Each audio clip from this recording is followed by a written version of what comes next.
Welcome to History Teller YT, where we dive deep into the untold stories of heroes, traditions, and resistance that shaped the course of history.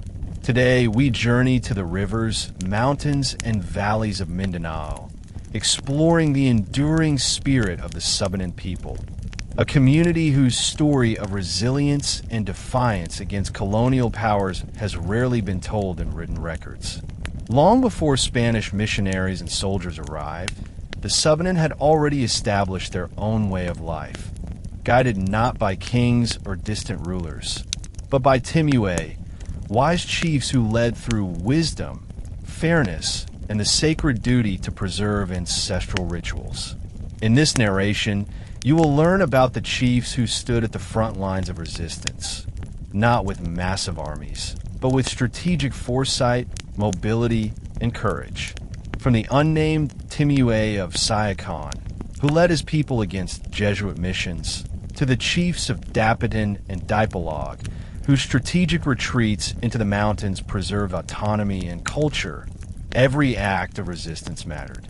We'll also meet the legendary Timuay Salangsang and Lumayog of Mizamis, who guided their communities inland, keeping families safe and traditions alive for generations. This history is not only about warriors and chiefs. It is also about the women of resistance, the Balian, who safeguarded rituals, guided migrations, and preserved cultural memory through visions, chants, and secret ceremonies. Their role reminds us that resistance is not only fought with weapons, but also through culture, spirituality, and wisdom. Alongside them, countless unnamed heroes, warriors, and elders protected the rivers, forests, and sacred sites that were the lifeblood of Subanen communities. As we journey through this story, you will hear tales of strategic retreats, clandestine rituals, and the quiet endurance of a people who refused to surrender their identity. You will witness how every decision, from leading families along hidden river paths to performing secret bucklog ceremonies, was an act of courage, wisdom, and resistance.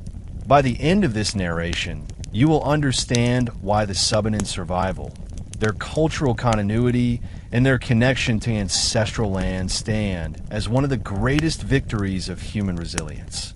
So settle in, stay with us, and immerse yourself in the world of the Subanen, where rivers, mountains, rituals, and memory combine to tell a story of freedom, defiance, and enduring pride.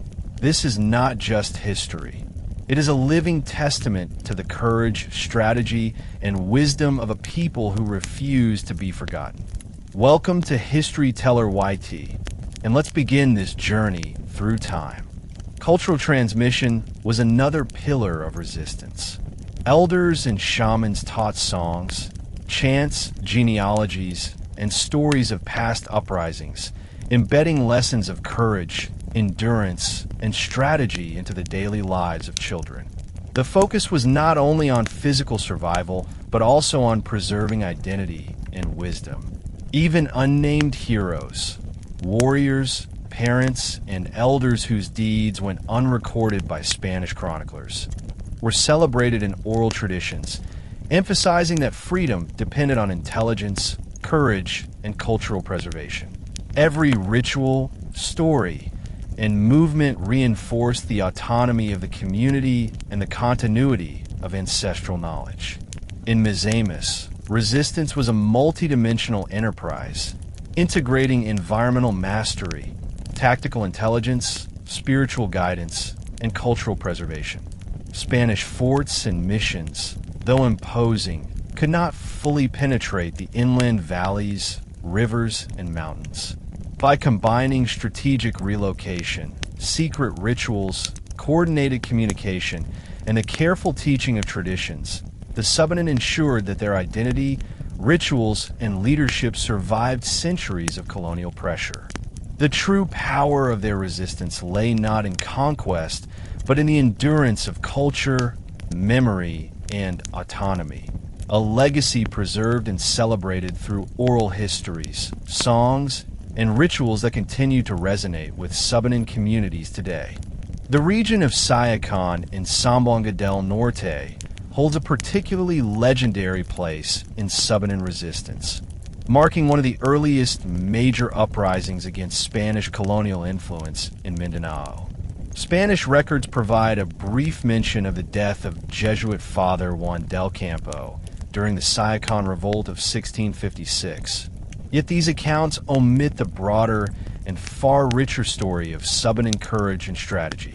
Oral histories, preserved in generations of songs, chants, and genealogies, reveal the role of an unnamed Subanen Timuay, a chief whose leadership transformed this revolt into a symbol of freedom and cultural preservation. Unlike coastal rulers who might have sought negotiation or compliance, the Timuay of Siocon understood that baptism and missionary influence were not mere religious exercises. They were instruments of control that threatened the autonomy, culture, and spiritual integrity of the Subanen people. This chief's decision to resist was not impulsive. It was informed by a deep understanding of both the Spanish threat and the community's capabilities. He convened his warriors beneath towering trees along the riverbanks, discussing tactics, identifying safe routes for retreat, and preparing the people for confrontation. According to oral accounts, he proclaimed that it was better to die free along the rivers than to live as baptized slaves, a statement reflecting both courage and a commitment to the preservation of identity. Armed with spears, shields, and intimate knowledge of the terrain, the Subanen warriors struck at the intruding Spanish mission, targeting supply lines, patrols, and settlements in a coordinated effort designed to disrupt and intimidate without sacrificing the long-term safety of their community. The strategy of mobility was central to the Siocon Revolt. Families were guided along secret forest paths and river routes, carrying essential provisions, ritual objects, and children to safe areas in the mountains. Scouts were deployed to warn of approaching forces, ensuring that even if the Spanish mounted retaliatory attacks, the community could relocate swiftly. This was not chaos. It was a carefully orchestrated plan of survival and resistance. Every movement of people, every placement of warriors, and every concealment of sacred items was executed with deliberate intelligence. Through this approach, the Subanen maintained autonomy, cultural continuity, and the capacity to resist further incursions. The role of the Balian was equally vital during this revolt. Women shamans provided guidance on spiritual and tactical matters, conducting secret bucklog ceremonies that strengthened communal resolve, interpreted omens, and educated the young in the principles of survival, resistance, and ancestral wisdom. Their chants and dances reminded the people of their connection to the land, rivers, and ancestors, instilling courage in warriors and reassurance in families fleeing deeper into the forests. These spiritual practices ensured that the revolt was not only a physical struggle, but also a cultural and moral assertion of independence. Despite Spanish efforts to erase the revolt from written history, the memory of the unnamed chief of Siocon endured in Subanen oral traditions. Generations recounted his bravery, the careful strategies employed to protect families, and the moral clarity of resisting oppression without surrendering identity. The revolt exemplifies a crucial principle of Subanen resistance. Freedom and survival are maintained not only through battle, but through intelligence, culture, and strategic foresight. The people understood that open confrontation might bring short-term victories, but that the preservation of life, knowledge, and spiritual autonomy was the ultimate goal. The Siocon Revolt also demonstrates the interconnectedness of the Subanen river valleys. Information about Spanish movements, threats, and opportunities for relocation spread quickly from one valley to another. Chiefs, warriors, and Balian worked together, ensuring that resistance was coordinated across a wider territory. By integrating mobility, intelligence networks, spiritual guidance, and cultural practices, the Subanen created a resilient system that could withstand colonial pressure while preserving identity. In this way, even a revolt that was erased from official chronicles became a lasting triumph in the memory, songs, and rituals of the people, reinforcing the principle that history is preserved not only in written records, but in the endurance of culture, community, and autonomy. The aftermath of the Siocon Revolt of 1656 illustrates the Subanen mastery of strategic retreat, resilience, and community preservation. Though Spanish chroniclers recorded only fragments of the uprising, oral traditions provide a vivid account of how the unnamed chief and his warriors ensured the survival of their people and culture. Following confrontations with missionaries and colonial troops, families moved deeper into forested valleys and along hidden river routes, guided by the wisdom of the Timuay and the spiritual foresight of the Balian. These retreats were not signs of defeat, but deliberate maneuvers designed to protect the community's autonomy, preserve sacred objects, and maintain continuity of cultural practices. Every relocation was carefully planned. The placement of scouts along river bends, the timing of movements to avoid patrols, and the concealment of ritual sites all reflected an intricate understanding of terrain, seasonal cycles, and enemy psychology. The river networks of Siocon became lifelines during these strategic retreats. Tributaries and hidden channels were used to transport essential supplies, children, and ritual items, while messages between dispersed settlements were sent via scouts navigating the waterways. The rivers were not only practical avenues for relocation, but also sacred conduits connecting communities with ancestral memory. Oral histories recount how the Balian performed secret bucklog ceremonies along riverbanks, invoking protection and guidance from ancestors. These rituals maintained social cohesion, reinforced communal values, and ensured that the young generation internalized lessons of courage, intelligence, and resilience. Even in the absence of permanent settlements, the spiritual and cultural life of the community thrived, a testament to the Subanen philosophy that survival and identity are inseparable. During this period, the Timuay of Siocon demonstrated extraordinary leadership by balancing subtle compliance with strategic defiance.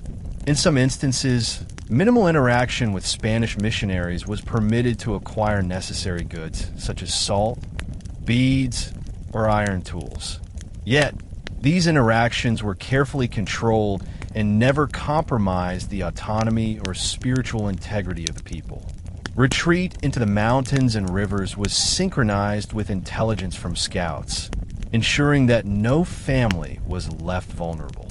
By integrating these strategies, the Subanen created a decentralized yet coordinated resistance network, where each valley operated independently, but remained connected through rivers, forests, and communication channels. This network prevented Spanish forces from establishing permanent control over the region, despite repeated attempts at subjugation. The Balian were indispensable in maintaining the moral and spiritual strength of the people during this turbulent period. Women shamans like Gawahan ensured that sacred rituals continued, reinforcing the authority of the chiefs and transmitting cultural knowledge to children. Through chants, visions, and dances, the Balian educated the young not only about survival and strategy, but also about their spiritual obligations, ethical responsibilities, and the importance of preserving memory. Even in temporary or hidden settlements, the Balian created spaces where rituals could flourish, ensuring that cultural identity remained resilient. This spiritual continuity was as vital to the revolt's success as any tactical maneuver. It bound the community together, strengthened morale, and provided a moral compass guiding every decision made by the leaders. The legacy of the Siocon Revolt extends far beyond the immediate confrontation with the Spanish. While the colonial records may have erased the names and deeds of the chief and his warriors, oral histories immortalize their courage, strategy, and dedication to autonomy. Families carried the memory of these actions into subsequent generations, embedding lessons of resilience, intelligence, and cultural preservation into the social fabric.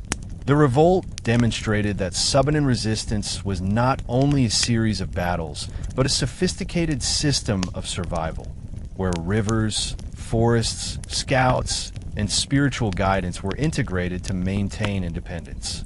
The unnamed heroes of Siocon exemplified the principle that freedom is preserved not only through armed resistance, but through the careful safeguarding of culture, community, and memory, an approach that ensured Subanen identity remained intact despite centuries of colonial pressure.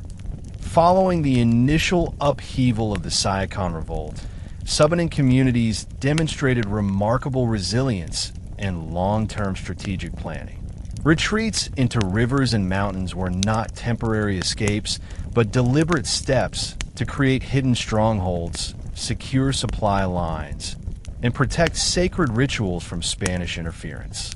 Chiefs coordinated with neighboring river valleys, ensuring that intelligence about Spanish patrols, missionary activity, or raiders from distant sultanates reached every community. Scouts stationed along tributaries relayed messages about the safest routes, potential threats, and locations of resources. This created a dynamic network of interconnected villages, each capable of autonomous action, but integrated into a broader strategy of resistance. Such coordination reflects a sophisticated understanding of both geography and human behavior, demonstrating that Subanen leaders combined tactical intelligence with intimate knowledge of the land. The Balian played an essential role in these operations. Through visions, divination, and secret bucklog ceremonies, women shamans provided guidance on timing movements, protecting sacred sites, and maintaining communal morale. Their rituals reinforced spiritual and social cohesion, ensuring that the knowledge of past revolts and ancestral wisdom was preserved even as families moved between valleys or temporarily abandoned settlements. The Balian educated young people in essential skills, reading river currents, tracking signs of predators or enemies, understanding medicinal plants, and interpreting omens. These teachings ensured that even in times of crisis, the next generation was prepared to continue resistance, safeguarding both the physical survival and cultural identity of the community. During this period, covert operations became a central component of Subanen resistance. Villages established temporary settlements, leaving behind decoys to mislead Spanish patrols while relocating families and critical resources to hidden areas. When interaction with missionaries or tribute collectors became unavoidable, chiefs and warriors conducted careful negotiations, acquiring material goods without compromising spiritual or political autonomy. These subtle forms of resistance demonstrate that Subanen defiance was multi-layered, balancing visible cooperation with covert preparation, ensuring that the community remained intact while frustrating colonial objectives. Each act, whether a retreat, a disguised settlement, or a ritual in a hidden clearing, contributed to a larger system of endurance and autonomy. The rivers of Siocon were not only practical tools, but also vital spiritual symbols. Families navigating waterways understood that they were following ancestral paths that linked their lives to past generations. Chiefs and Balian emphasized that adherence to rivers was a form of resistance, as it maintained the connection between the community, their ancestors, and the land. These waterways provided both mobility and a tangible link to memory and tradition, reinforcing the principle that freedom is inseparable from culture, history, and spiritual continuity. Oral histories describe how children learned the importance of these rivers early, internalizing the knowledge that survival depended on skill, wisdom, and respect for ancestral guidance. Throughout this period, unnamed heroes, warriors, elders, parents, and shamans continued to safeguard the community. Their deeds were seldom recorded in Spanish chronicles, but lived on through songs, chants, and genealogical memory. The success of the Siocon Revolt and its aftermath was not only measured by the absence of permanent Spanish control, but also by the preservation of identity, rituals, and leadership. These communities exemplify a philosophy of resistance where survival, cultural continuity, and spiritual strength are considered as important as military action. By maintaining hidden settlements, coordinating river networks, and embedding lessons in oral tradition, the Subanen ensured that their identity and autonomy survived centuries of colonial pressure, leaving a legacy of resilient and adaptive resistance that continued to inspire subsequent generations. Farther west, in the regions of Dapitan and Dipolog, the Subanen faced the complex challenge of Spanish missions combined with the presence of Visayan allies who had formed agreements with colonial authorities. One such Visayan ruler, Datu Pagwaya, had aligned with the Spaniards, establishing relative stability along coastal settlements. Yet the Subanen chiefs of the surrounding river valleys chose a different path, one defined not by open confrontation, but by strategic autonomy, careful negotiation, and cultural preservation. While Spanish records lamented that Subanos fled to the mountains after baptism, this retreat was far from a sign of defeat. Instead, it was a calculated tactic, ensuring that the Subanen could extract necessary resources from the Spaniards, maintain spiritual and cultural integrity, and regroup safely in inland strongholds. The Timuay of Dapitan and Dipolog operated as both spiritual and tactical leaders. Chiefs assessed Spanish activity, determined when minimal interaction might be advantageous, and led families to hidden settlements when necessary. Decisions were informed not only by immediate survival needs, but also by a deep understanding of ancestral teachings, environmental cues, and social cohesion. Retreats were planned with precision. Scouts monitored river routes. Families carried essential supplies and ritual objects, and warriors ensured protection against both Spanish patrols and Moro raiders. This form of quiet, calculated resistance demonstrates that Subanen leadership valued strategic foresight and cultural preservation over immediate confrontation, recognizing that autonomy required patience, intelligence, and adaptability. The rivers of Dapitan and Dipolog played a central role in these strategies. They provided safe passage for families, facilitated communication between dispersed settlements, and served as natural lines of defense. Oral histories recount how scouts stationed along tributaries relayed warnings about incoming Spanish parties or raiders, allowing communities to move or conceal resources with minimal risk. The rivers were also spiritual symbols, considered the veins of the Subanen people, carrying ancestral memory and linking present communities with past generations. Chiefs and Balian emphasized that maintaining access to these waterways was essential for both survival and cultural continuity.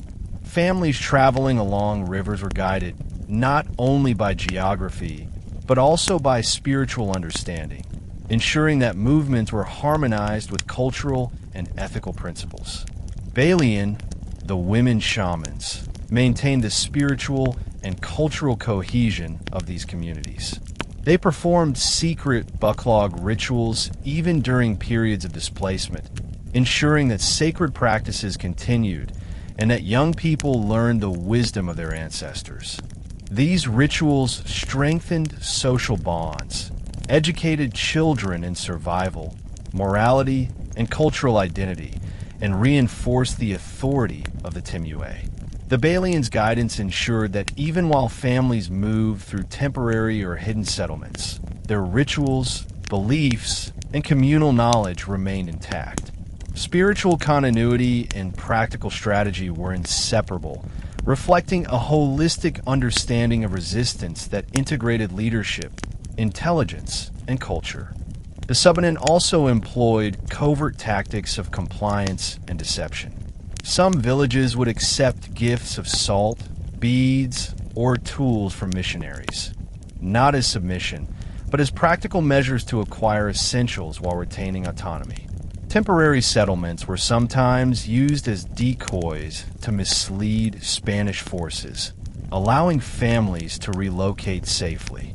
These actions highlight the strategic sophistication of the Subanen. Resistance was not always measured in battles fought, but in the careful preservation of life, knowledge, and culture. The ability to combine visible cooperation with hidden autonomy allowed communities in Dapitan and Dipolog to thrive even under persistent external pressure, demonstrating that freedom and survival required intelligence, patience, and moral clarity as much as courage and force. Ultimately, the Subanen of Dapitan and Dipolog exemplified quiet, enduring resistance. They maintained cultural continuity, spiritual life, and strategic autonomy while navigating the complexities of Spanish missions, Visayan alliances, and external threats. By blending tactical foresight, riverine mobility, spiritual guidance, and covert operations, these communities created a resilient network that preserved identity, rituals, and leadership despite centuries of colonial influence. Their success was a testament to the principle that resistance is measured not only in victories, but in the survival of culture, memory, and communal wisdom. The Subanen chiefs of Dapitan and Dipolog excelled in the subtle art of coordinated movement and strategic relocation, a cornerstone of their long-term resistance against Spanish and allied Visayan forces. Rather than engaging in frequent open battles, the Timuay relied on detailed knowledge of the rivers, forests, and mountains to guide their people safely, ensuring that families, sacred items, and essential supplies remained beyond the reach of outsiders. Scouts were stationed at key river bends, forest clearings, and tributary junctions to monitor the movements of Spanish patrols and Moro raiders. Messages were passed swiftly along these waterways, often using coded signals or runners who were intimately familiar with hidden routes. These practices reflect the Subanen philosophy that autonomy and survival depended on intelligence, foresight, and the capacity to move without exposing vulnerability. The rivers were the lifeblood of resistance. Beyond serving as transportation routes, they were vital for communication, sustenance, and spiritual connection. Families traveling along rivers could evade detection while maintaining access to essential resources such as freshwater, fish, and fertile land for cultivation. Chiefs and Balian emphasized the sacred nature of the waterways, teaching that the rivers were conduits linking the living with ancestral memory. Oral histories describe how elders and shamans reinforced this belief, instructing children that survival was inseparable from respect for the land, the rivers, and the wisdom carried by ancestors. This spiritual understanding informed tactical decisions, guiding the community in movements that were both practical and morally grounded. The Balian played a dual role as spiritual leaders and tactical advisors. Women shamans like Gawahan oversaw secret bucklog ceremonies during periods of relocation, ensuring that rituals continued even in temporary or concealed settlements. These rituals reinforced social cohesion, transmitted cultural knowledge, and provided guidance for strategic decisions such as the timing of movements, selection of safe routes, and protection of sacred objects. Young people were educated in reading the land, navigating rivers, interpreting natural signs, and understanding ancestral teachings. Through this combination of ritual and education, the Balian ensured that the Subanen not only survived physically, but maintained the moral and cultural framework essential for autonomous living. Tactical subtleties also included the calculated acceptance of Spanish gifts and the creation of temporary decoy settlements. Villages would sometimes accept salt, beads, or iron tools offered by missionaries, but these acts were never concessions of spiritual or political authority. By temporarily displaying compliance, the Subanen could secure material goods while retaining control over sacred sites, leadership structures, and essential resources. Similarly, decoy settlements misled Spanish patrols, allowing families to relocate with minimal risk. These strategies illustrate the sophisticated, multidimensional approach to resistance that combined visible diplomacy with hidden autonomy, showing that Subanen leaders valued the preservation of life and culture as highly as martial courage. The networked nature of valleys, rivers, and mountain passes allowed for resilience even in times of extreme pressure. Chiefs of Dapitan coordinated with neighboring river settlements, ensuring that messages of impending threats or opportunities for relocation reached every community. Scouts relayed intelligence about both Spanish forces and Moro raiders, allowing communities to act proactively rather than reactively. Families learned to move with precision, guided by both practical knowledge and spiritual insight, while children absorbed lessons of strategy, moral responsibility, and cultural identity. Every act, from relocation to ritual, from intelligence gathering to covert negotiations, was part of a holistic system of enduring resistance. In Dapitan and Dipolog, resistance was therefore a symphony of coordinated movement, spiritual guidance, intelligence, and cultural preservation. The Subanen succeeded not by conquering the Spaniards, but by ensuring that their culture, rituals, leadership, and autonomy remained intact. Spanish forts and Visayan alliances could not penetrate the inland valleys fully. Through mobility, covert tactics, spiritual guidance, and inter-village coordination, the Subanen preserved both life and identity, demonstrating that the true measure of resistance lies in the endurance of memory, culture, and communal wisdom rather than the temporary victory of arms.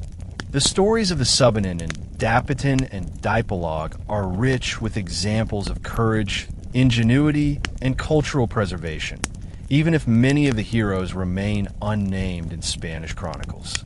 Oral histories recount the deeds of warriors who defended river crossings, guided families through hidden forest trails, and coordinated the relocation of villages in the face of missionary or colonial pressure. These unnamed warriors were crucial in maintaining the integrity of the community, ensuring that families could move safely while sacred items and ritual objects were preserved. Their actions highlight that resistance was not limited to open battle.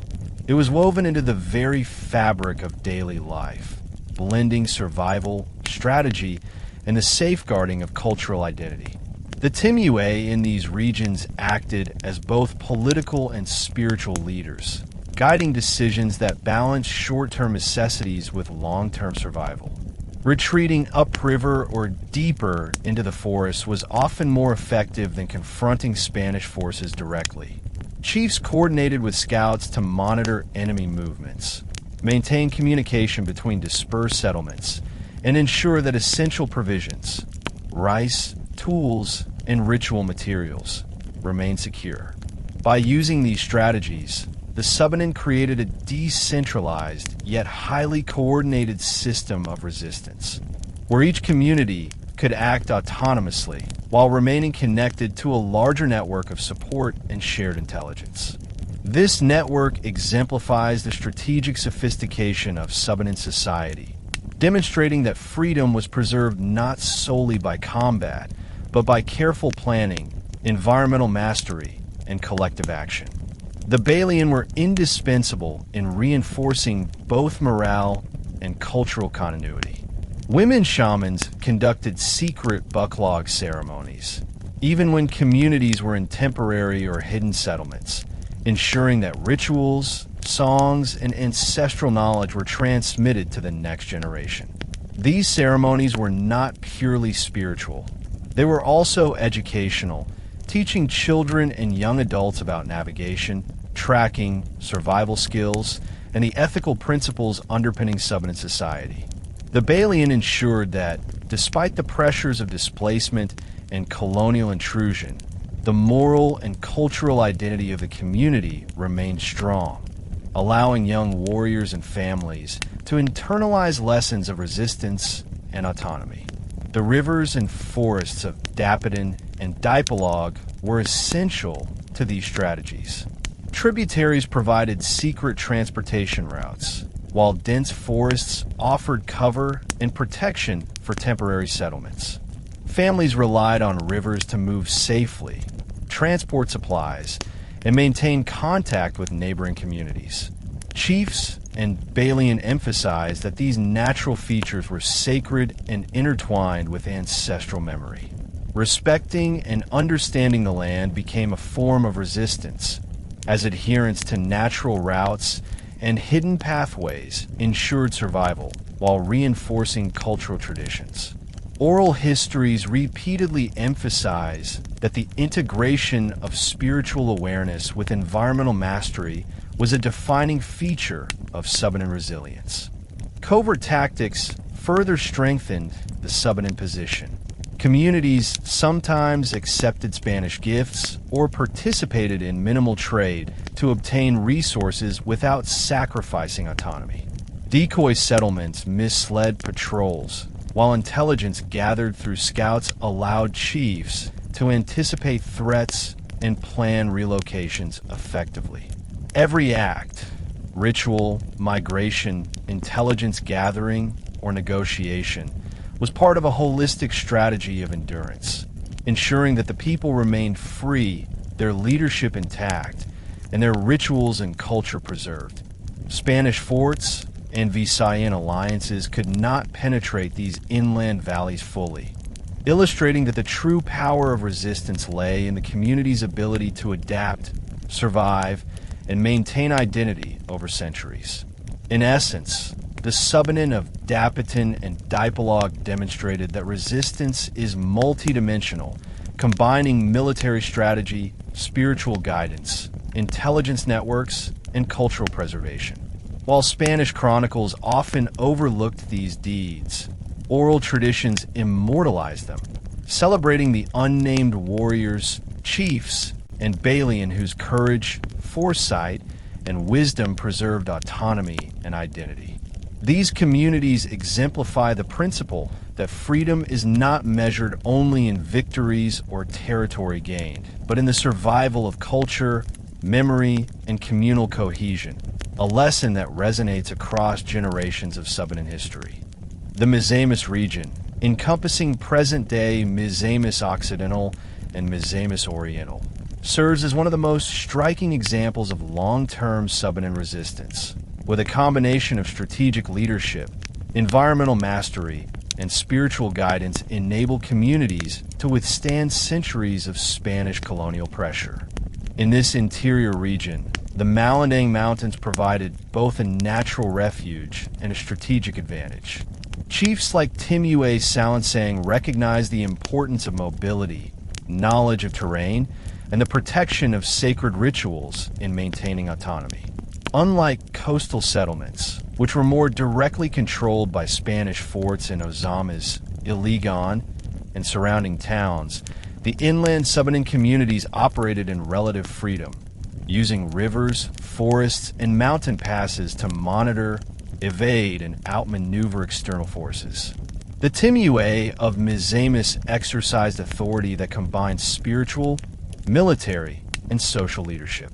Decisions about when to plant, hunt, or relocate were informed by both ancestral guidance and environmental observation.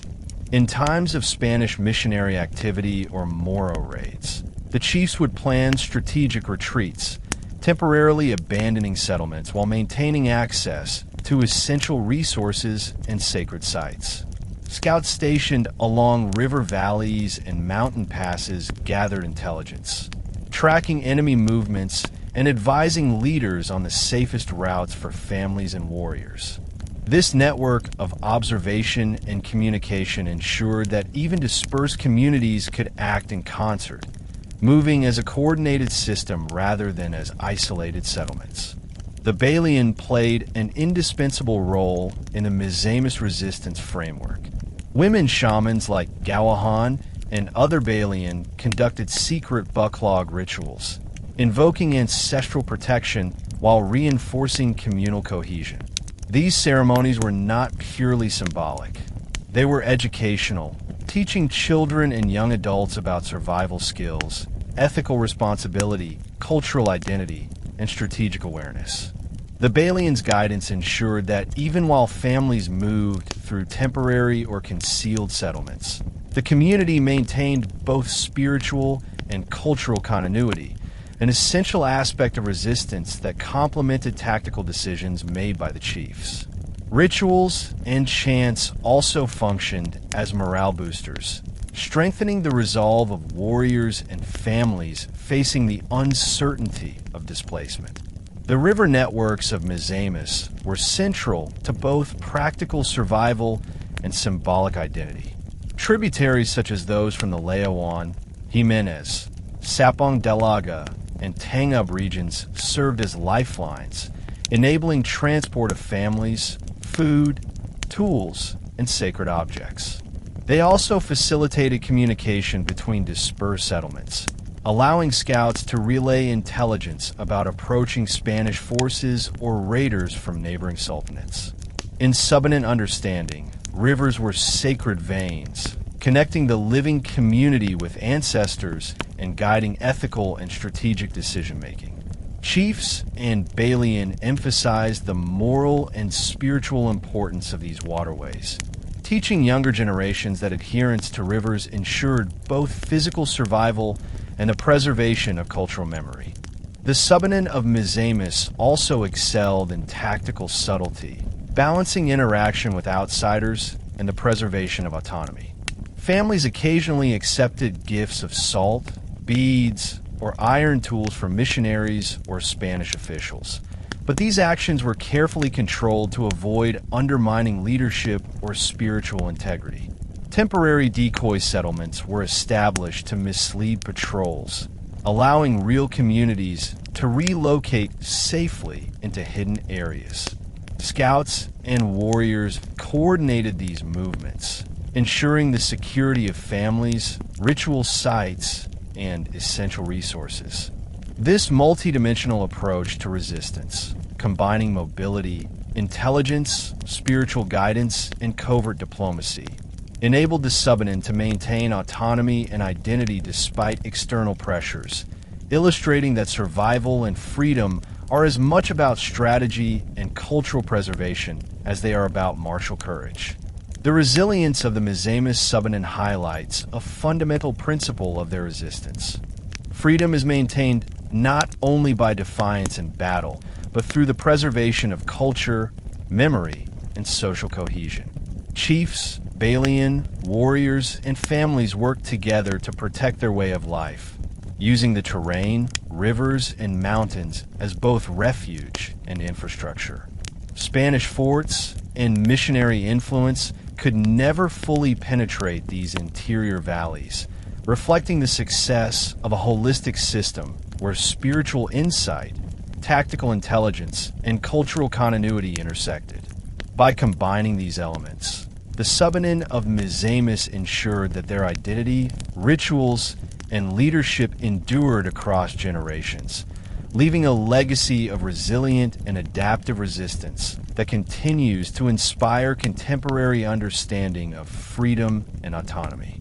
In the Malindang Mountains and river valleys of Mizamis, the Subanen developed a highly organized and interconnected system of resistance that relied on coordination, environmental mastery, and the integration of spiritual authority into daily decision-making. Chiefs, such as Timuay Salangsang and Timuay Lumayog, led their people not through brute force alone, but through strategic foresight and adaptive leadership. Their approach combined intelligence gathering, resource management, and moral guidance, creating communities capable of long-term resilience despite persistent colonial pressures.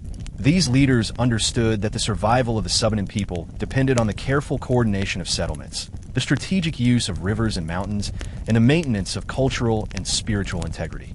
The river systems of Misamis, including the tributaries of Layawan, Jimenez, Sapong Dalaga, and Tangub, serve as the primary arteries of both practical survival and coordinated resistance. Scouts monitored river routes, watching for the movements of Spanish forces or raiders from Moro sultanates.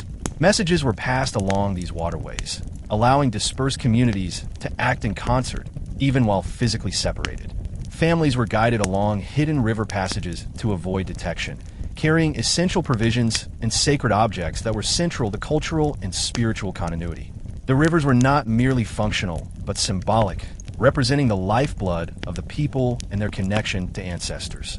Chiefs and Balian emphasized that adhering to these waterways was not only strategic, but sacred, linking survival with ethical and spiritual responsibility. The Balian played a vital role in reinforcing the moral and cultural framework of resistance. Women shamans like Gawahan conducted secret bucklog rituals, ensuring that ceremonial practices continued even in temporary or concealed settlements. These rituals served multiple purposes. They educated young people about survival skills, reinforced communal cohesion, transmitted ancestral knowledge, and offered spiritual guidance for decisions related to movement, relocation, and defense. By maintaining these practices, the Balian ensured that cultural identity remained strong, providing a moral compass that guided both warriors and families during times of displacement or uncertainty. Their work demonstrated that resistance was not merely physical, but deeply intertwined with spiritual and cultural preservation. The Subanen's resistance also relied on subtle tactics of compliance and deception. Communities would sometimes accept gifts from missionaries, salt, beads, or iron tools, not as acts of submission, but as a means to acquire resources while retaining autonomy.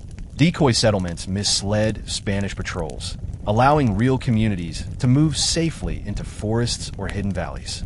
These strategies illustrate the sophisticated and multi-dimensional nature of Subanen resistance, in which survival, cultural preservation, and strategic intelligence were integrated into a single system of communal resilience. Retreat and mobility were not signs of weakness, but deliberate strategies to maintain independence and protect the community. Inter-community coordination was essential. Chiefs in Misamis maintained contact with neighboring valleys, ensuring that intelligence regarding Spanish movements or raider activity reached every settlement. Scouts and warriors acted as the eyes and ears of the network, enabling proactive rather than reactive measures. Families were moved in coordinated groups, ensuring safety and minimizing exposure to external threats. Meanwhile, children and young adults were educated in navigation, environmental knowledge, and ancestral teachings, ensuring that the next generation could continue both the physical and cultural resistance. Ultimately, the Misamis Subanen demonstrate that resistance is a holistic enterprise, combining tactical intelligence, spiritual guidance, environmental mastery, and cultural preservation. While Spanish forts could dominate the coasts and missionary activity attempted to infiltrate inland settlements, the Subanen's interconnected valleys and rivers, guided by the wisdom of chiefs and Balian, remained autonomous. Freedom, in this context, was measured not by military victory alone, but by the preservation of identity, rituals, and communal cohesion. The actions of leaders like Timuay Salangsang and Timuay Lumayog, supported by unnamed warriors, families, and Balian, exemplify a resilient, multi-generational approach to resistance that ensured the survival of Subanen culture, memory, and autonomy across centuries. In the Malindang mountains and river valleys of Misamis, the Subanen people continued to demonstrate acts of remarkable heroism and endurance, many of which remain unnamed in written Spanish records, but live vividly in oral traditions. Families, guided by chiefs, such as Timuay Salangsang and Timuay Lumayog, moved strategically between settlements to avoid detection while maintaining access to essential resources. Scouts and warriors patrolled the rivers and forest trails, ensuring that no family was left vulnerable to Spanish incursions or Moro raids. These movements were meticulously planned.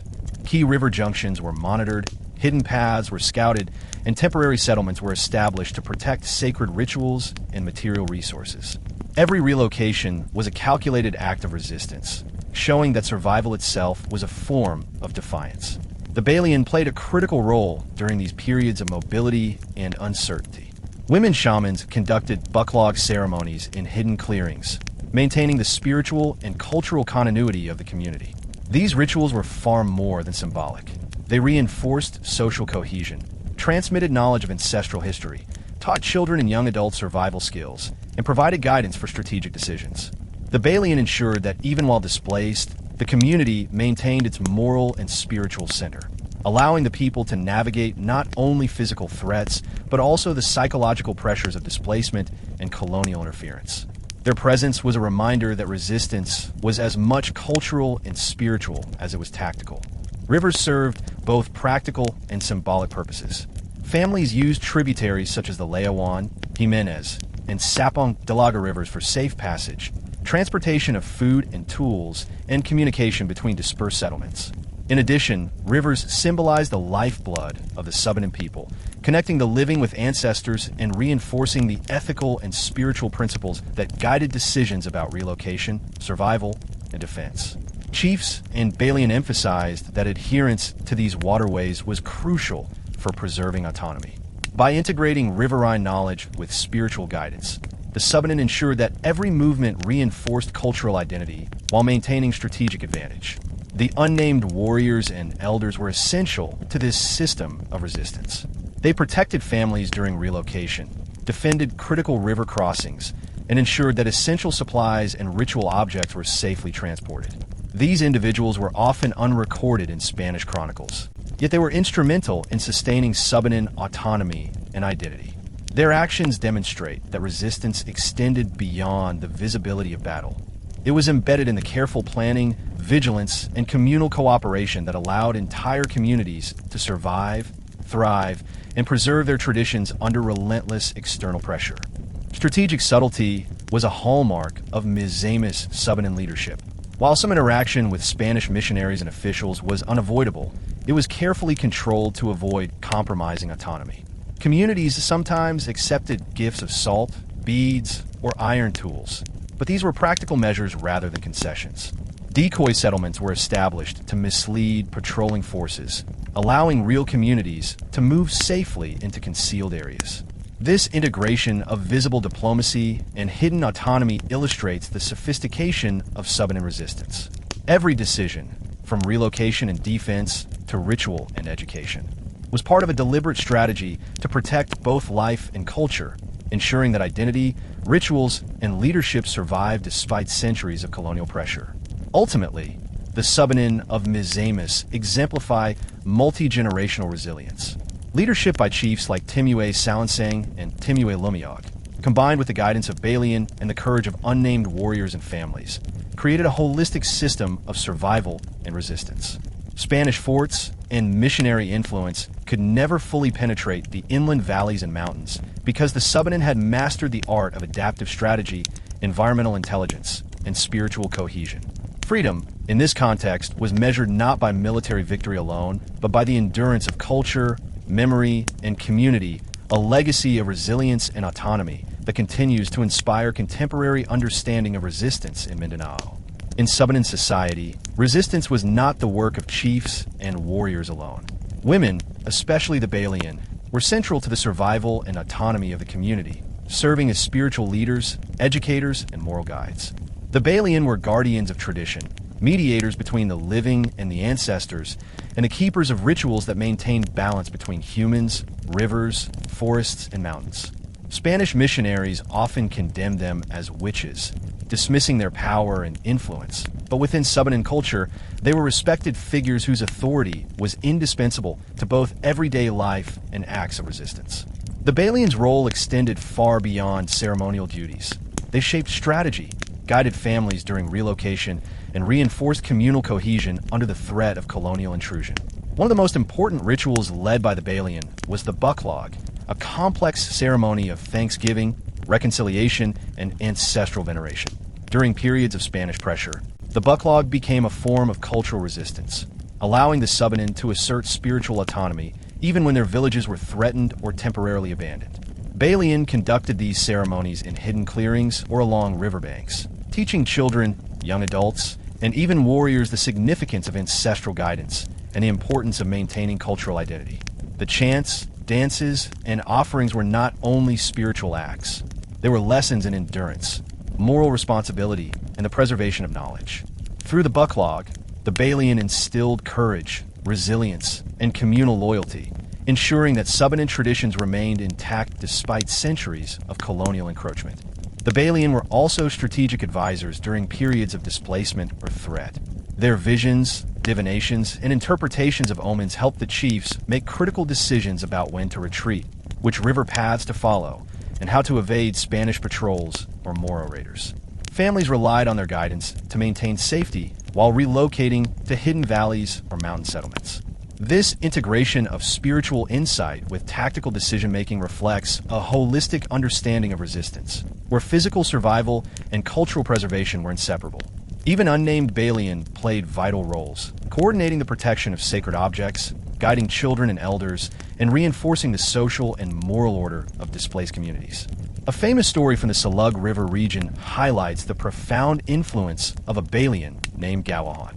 She was known for her prophetic visions, warning her people never to abandon the rivers, which she described as the veins of the Subanen people. According to oral histories, Gawahan's advice guided families through treacherous periods of relocation and retreat, ensuring that children were safely moved, ritual objects protected, and warriors positioned strategically along riverbanks. Her foresight demonstrates that resistance was not merely a series of battles, but a sustained effort to maintain culture, memory, and autonomy, grounded in spiritual and practical wisdom. The communities who heeded her guidance were able to survive Spanish incursions intact, reinforcing the idea that the Balian's authority extended to life and death decisions. Balian also acted as educators, passing down essential knowledge about survival, navigation, medicine, and social ethics. Children learned how to read river currents, track animals, identify edible and medicinal plants, and understand natural signs, while simultaneously absorbing ancestral teachings and the values of courage, integrity, and loyalty. This education ensured that the next generation of Subanen could continue the community's traditions and resistance strategies, preserving identity even as the pressures of colonial rule intensified. In essence, Balian ensured that spiritual, tactical, and cultural knowledge were inseparable, creating a society in which resistance was integrated into every aspect of life. The power of the Balian demonstrates that resistance was multidimensional. It involved not only armed defense and strategic retreats, but also spiritual guidance, education, and the preservation of cultural memory. While Spanish records focused on battles and missionaries, the Subanen oral histories emphasize that the true strength of resistance lay in the integration of leadership, cultural practice, and moral authority. By leading rituals, guiding families, advising chiefs, and educating the young, the Balian ensured that Subanen identity and autonomy remained resilient across generations, demonstrating that freedom is as much spiritual and cultural as it is political and military. The Balian of the Subanen played a central role during periods of displacement and strategic retreat, guiding families through the dense forests, rivers, and mountains of Misamis, Dapitan, and Dipolog. Their knowledge of the environment was unparalleled, and they combined spiritual insight with practical skills to ensure survival. When Spanish missionaries or colonial patrols approached, the Balian advised the Timuay on the safest river passages, hidden forest trails, and optimal locations for temporary settlements. These decisions were not arbitrary. They relied on generations of observation, ancestral wisdom, and intimate knowledge of the land. Every relocation was both a tactical and spiritual operation, ensuring that people, sacred objects, and rituals remained intact, while the enemy was misled or outmaneuvered. In addition to guiding relocation, the Balian were responsible for protecting sacred sites, such as ancestral burial grounds, ritual platforms, and ceremonial clearings. Spanish missionaries often sought to destroy or repurpose these spaces, seeing them as obstacles to conversion. The Balian responded with careful concealment, secret rituals, and, at times, the creation of decoy sites to confuse intruders. Through chants, dances, and offerings, they ensured that the sacred connection between the community and their ancestors remained unbroken. This work was vital for maintaining the spiritual integrity of the Subanen, as the destruction of sacred sites could weaken both morale and cultural identity. The Balian acted as both guardians and educators, transmitting the significance of these sites to the young and reinforcing communal loyalty to ancestral traditions. A critical aspect of the Balians' influence was mentorship of younger generations. Children and adolescents learned directly from these women about survival, navigation, medicinal plants, and ethical conduct, alongside ritual practices. This education was holistic. It combined practical knowledge of the environment with moral instruction and spiritual guidance. Young Subanen were taught that the rivers were sacred lifelines, the mountains were protective guardians, and the forests were repositories of ancestral memory. They learned to read the land, interpret signs, and anticipate dangers, while also internalizing values such as courage, integrity, and community loyalty. This mentorship ensured that resistance was embedded in the culture of the next generation, preparing them to continue the struggle for autonomy without reliance on external forces. Balian also served as strategic counselors during times of crisis. When warriors needed to decide whether to engage in battle, retreat, or negotiate, the Balian provided critical insight drawn from visions and ancestral guidance. These decisions often determined the survival of entire communities. Their counsel was especially important during complex situations, such as the dual threat of Spanish colonial forces and Moro raiders. In these moments, the balance of spiritual, cultural, and practical wisdom ensured that Subanen families could act cohesively, avoiding unnecessary losses while maintaining independence. These women understood that resistance was not measured solely by armed confrontation, but by the ability to preserve life, culture, and spiritual authority simultaneously. The story of Gawahan, a renowned Balian of the Salug River, illustrates the depth of this role. She is remembered for her warnings about abandoning the rivers and for guiding families through treacherous relocation routes. Her visions ensured that children and elders remained safe, ritual objects were protected, and warriors were strategically positioned to prevent surprises from enemy forces. Oral traditions recount her as both a spiritual and practical leader, whose decisions were critical in maintaining the autonomy of Subanen communities. Gawahan's leadership exemplifies the essential integration of spiritual guidance, strategic intelligence, and communal responsibility in Subanen resistance. Through the combined efforts of the Balian, warriors, and chiefs, the Subanen developed a multi-layered system of enduring resistance. Every retreat, relocation, and ritual was coordinated to maintain cultural identity, moral cohesion, and survival. While Spanish chronicles often overlooked these contributions, oral histories preserve their significance, emphasizing that the preservation of autonomy relied on the integration of spiritual, tactical, and cultural strategies. The Balian ensured that the Subanen could survive not only physically, but also morally and spiritually, providing a blueprint for resilience that lasted across generations, long after Spanish influence waned. The Balian of the Subanen were often at the forefront of resistance, though their efforts were less visible to outsiders than the actions of warriors and chiefs. In times of Spanish incursions, the Balian coordinated with the Timuay to ensure that families, sacred objects, and ceremonial sites were protected. One of their key responsibilities was maintaining the continuity of rituals, even when communities were forced to move into hidden clearings or temporary mountain settlements. These ceremonies, particularly the bucklog, reinforced social cohesion, transmitted ancestral knowledge, and provided spiritual strength to warriors and families facing uncertainty and danger. The Balian understood that the preservation of rituals was itself an act of resistance, a way to assert cultural autonomy in the face of colonial pressures that sought to erase Subanen identity. In addition to ritual leadership, the Balian acted as advisors during strategic movements and confrontations. When scouts reported Spanish patrols along rivers or threats from Moro raiders, the Balian's visions and guidance were often decisive. They helped chiefs plan relocations, select defensive positions, and prioritize which resources and ritual items must be safeguarded. Their counsel extended to education, ensuring that children and young adults learned essential survival skills, river navigation, forest tracking, and medicinal knowledge alongside moral and spiritual instruction. By embedding these lessons within daily life, the Balian ensured that resistance and cultural preservation were interwoven, enabling the community to endure challenges without losing identity or autonomy. Oral histories frequently recount the deeds of specific Balian who demonstrated remarkable courage and foresight. Gawahan, for example, is celebrated not only for her prophetic visions, but also for her ability to guide entire families through difficult river passages while avoiding detection. She ensured that ritual objects, including offerings for the bucklog and sacred implements, were safely transported to hidden settlements. Her leadership illustrates the intricate balance between spiritual authority and practical intelligence. She was responsible for both moral guidance and logistical coordination, demonstrating that the power of the Balian extended far beyond the ceremonial realm into the realm of survival and strategy. The integration of Balian leadership with that of the Timuay and warriors created a resilient network of resistance across Mizamis, Dapitan, and Dipolog. Warriors protected families and patrolled strategic routes, while chiefs made decisions about relocation, alliances, and resource management. The Balian ensured that these decisions were morally and spiritually grounded, preventing impulsive or reckless actions that could jeopardize the community. Together, they created a multi-layered system in which survival, autonomy, and cultural integrity were mutually reinforcing.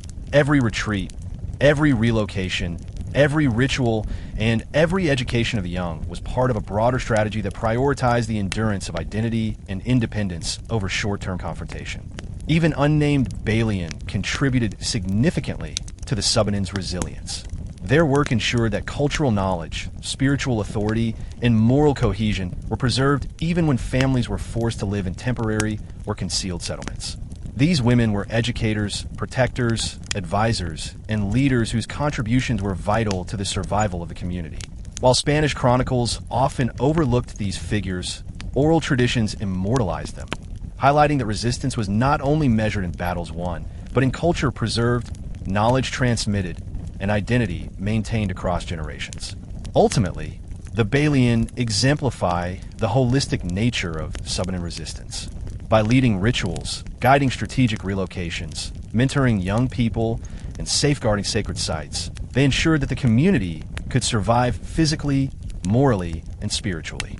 Their efforts, combined with the strategic foresight of the Timuay and the courage of warriors, created a durable system of autonomy that endured centuries of colonial pressure. The Balian remind us that true resistance lies not only in force, but in wisdom, culture, and the preservation of a way of life, demonstrating that the spiritual and cultural dimensions of leadership were as vital as tactical and martial skill in sustaining the Subanen people.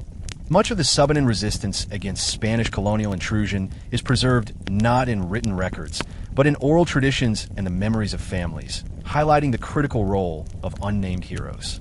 Spanish chroniclers often referred to Subanen uprisings in vague terms, labeling participants as rebels, pagans, or bandits, while overlooking the identities of chiefs, warriors, and Balian.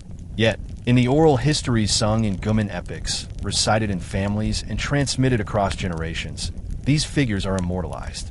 From the unnamed Timuay of Siocon, who led the first great defiance against Jesuit missionaries, to the countless warriors and Balian who guided families through rivers and forests, the Subanen cultivated a form of resistance that was embedded in memory, narrative, and cultural continuity, rather than solely in military confrontation. The oral histories serve multiple purposes. They preserve genealogical records, recount heroic deeds, and encode survival strategies that were essential for navigating both the natural environment and colonial pressures. Stories of unnamed warriors emphasize their bravery in protecting communities during sudden raids, defending river crossings, or scouting enemy movements. These narratives often describe acts of courage that combine physical skill, environmental knowledge, and quick thinking, highlighting the Subanen belief that resistance is not only about strength, but about intelligence, foresight, and moral responsibility. Even when their names were not recorded, their deeds lived on in the songs, chants, and genealogies of the people. The Timuay and Balian were integral to the preservation of these memories. Chiefs maintained the political and social framework, ensuring that communities remained cohesive and capable of coordinated action. Balian safeguarded the spiritual and moral framework, embedding lessons of courage, loyalty, and wisdom in ritual practice and daily life. Together, they created a culture in which memory itself became a form of resistance. Through stories, songs, and ceremonial practices, young Subanen were educated about ancestral wisdom, survival skills, and the ethical imperatives of leadership. This ensured that even as external pressures sought to impose foreign authority, the cultural identity and autonomy of the Subanen endured. The role of unnamed heroes was particularly evident in times of strategic retreat and relocation. While Spanish forces occupied coastal towns or missionary settlements, interior communities were moved along hidden river routes, guided by scouts and advised by Balian. Families transported rice, tools, and sacred objects while warriors protected the vulnerable, ensuring that cultural and spiritual continuity was not disrupted. The effectiveness of these operations depended on the collective action of multiple unnamed actors who coordinated movement, provided protection, and safeguarded knowledge. Each individual, whether scout, warrior, or elder, contributed to a networked system of resistance that allowed the Subanen to maintain autonomy across centuries. Importantly, these unnamed heroes demonstrated that resistance is multidimensional. It was not measured solely in open battles or dramatic confrontations, but in the careful preservation of life, culture, and memory.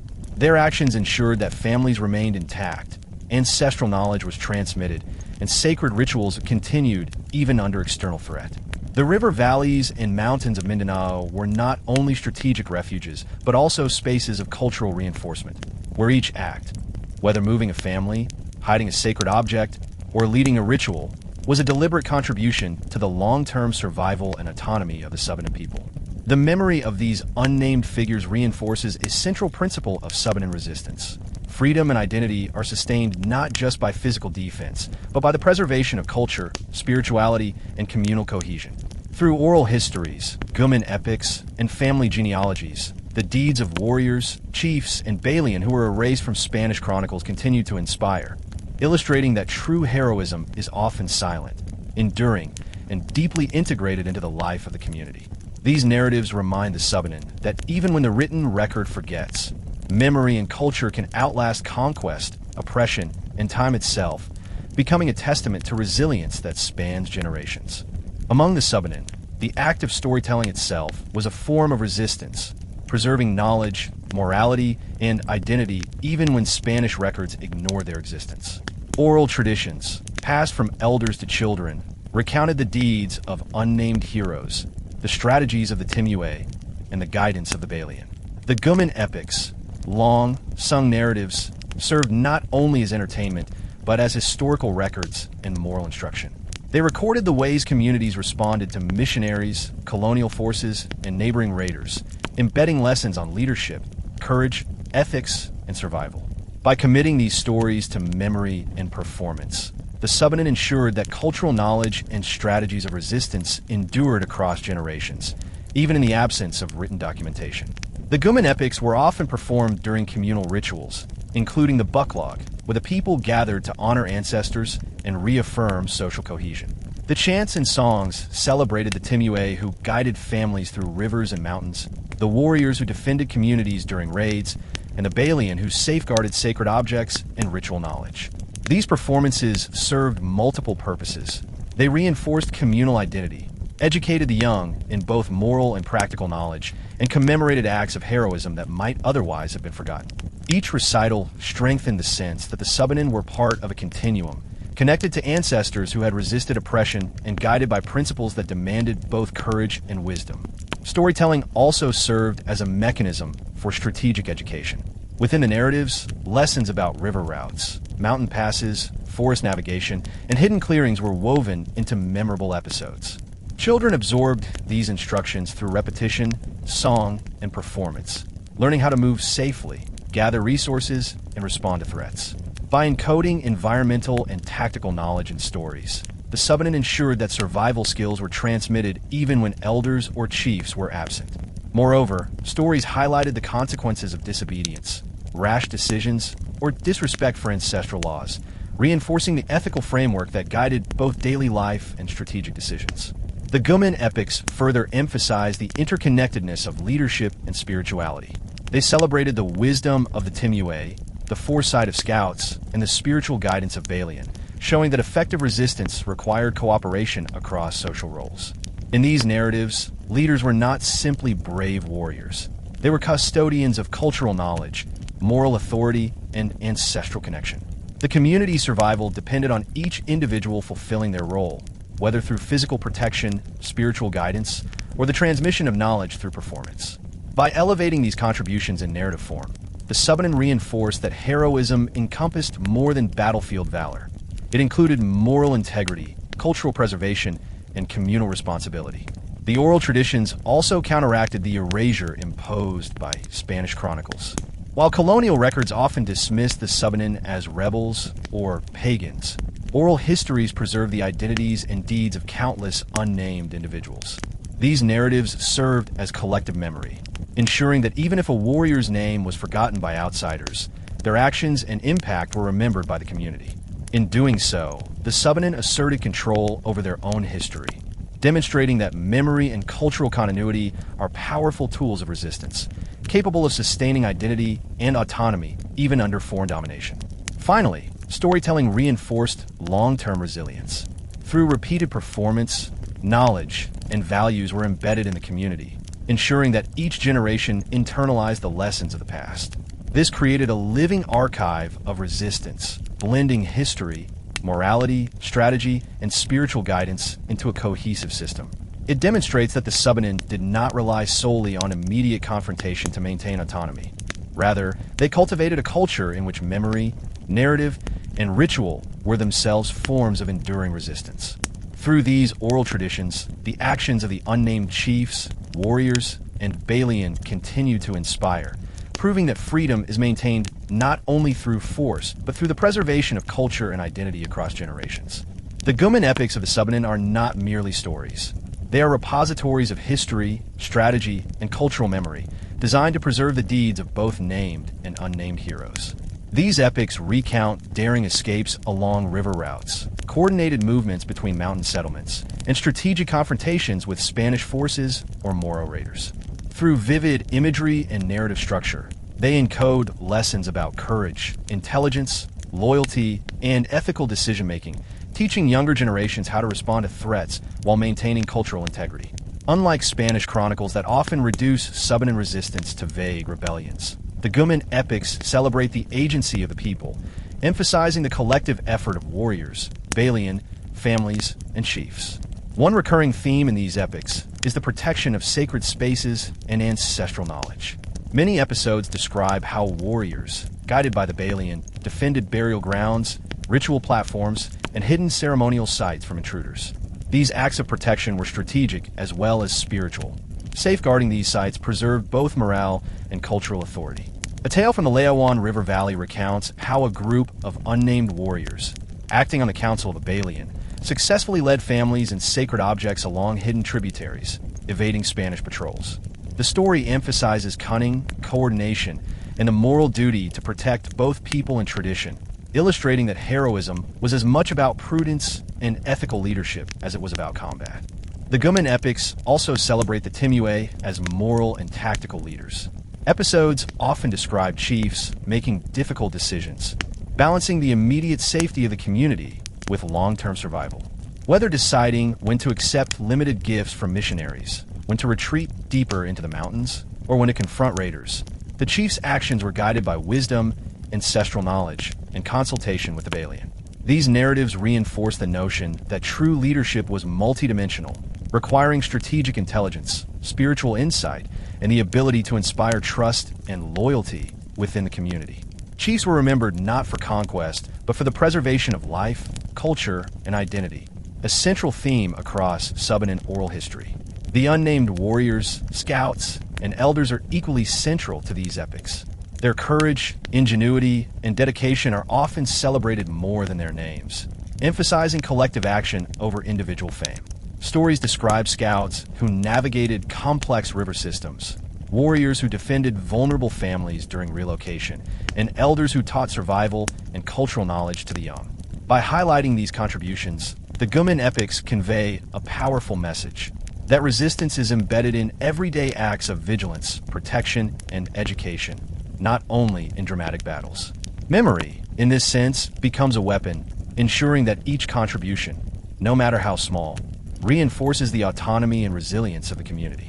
Furthermore, these epics preserve the ethical and spiritual framework of Subanen society. They stress respect for the rivers, forests, and mountains, adherence to ancestral guidance, and the moral duty to protect the vulnerable. Stories often depict consequences for disobedience or hubris, teaching that survival requires not only skill, but also virtue. Through this moral architecture, the Gumen epics link physical resilience with spiritual and ethical strength, reinforcing the idea that freedom is inseparable from culture, morality, and communal cohesion. Ultimately, the Gumen epics serve as living testaments to the multi-generational resistance of the Subanen. While Spanish records may have ignored the names of heroes, oral traditions ensured that their deeds were celebrated and remembered. Through storytelling, the Subanen transformed memory into a repository of strategy, morality, and cultural identity. They proved that resistance is not only about confronting an enemy, but about sustaining life, culture, and identity across generations.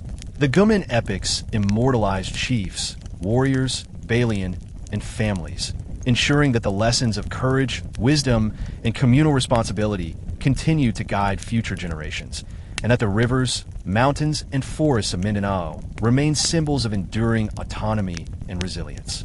The Siocon Revolt of 1656 stands as a pivotal moment in Subanen resistance, symbolizing both strategic leadership and moral courage in the face of Spanish colonial expansion. While Spanish records only mention the death of the Jesuit missionary Father Juan del Campo, oral histories reveal a far richer story of resistance, coordinated strategy, and spiritual conviction. At the center of his defiance was the unnamed Timuay of Siocon, a leader whose wisdom and foresight guided his people against a foreign force that sought not only to impose religion, but to control their lands, labor, and identity. Unlike European accounts, which framed the uprising as simple rebellion, Subanen oral traditions depict a carefully planned resistance grounded in knowledge of terrain, river networks, and cultural principles.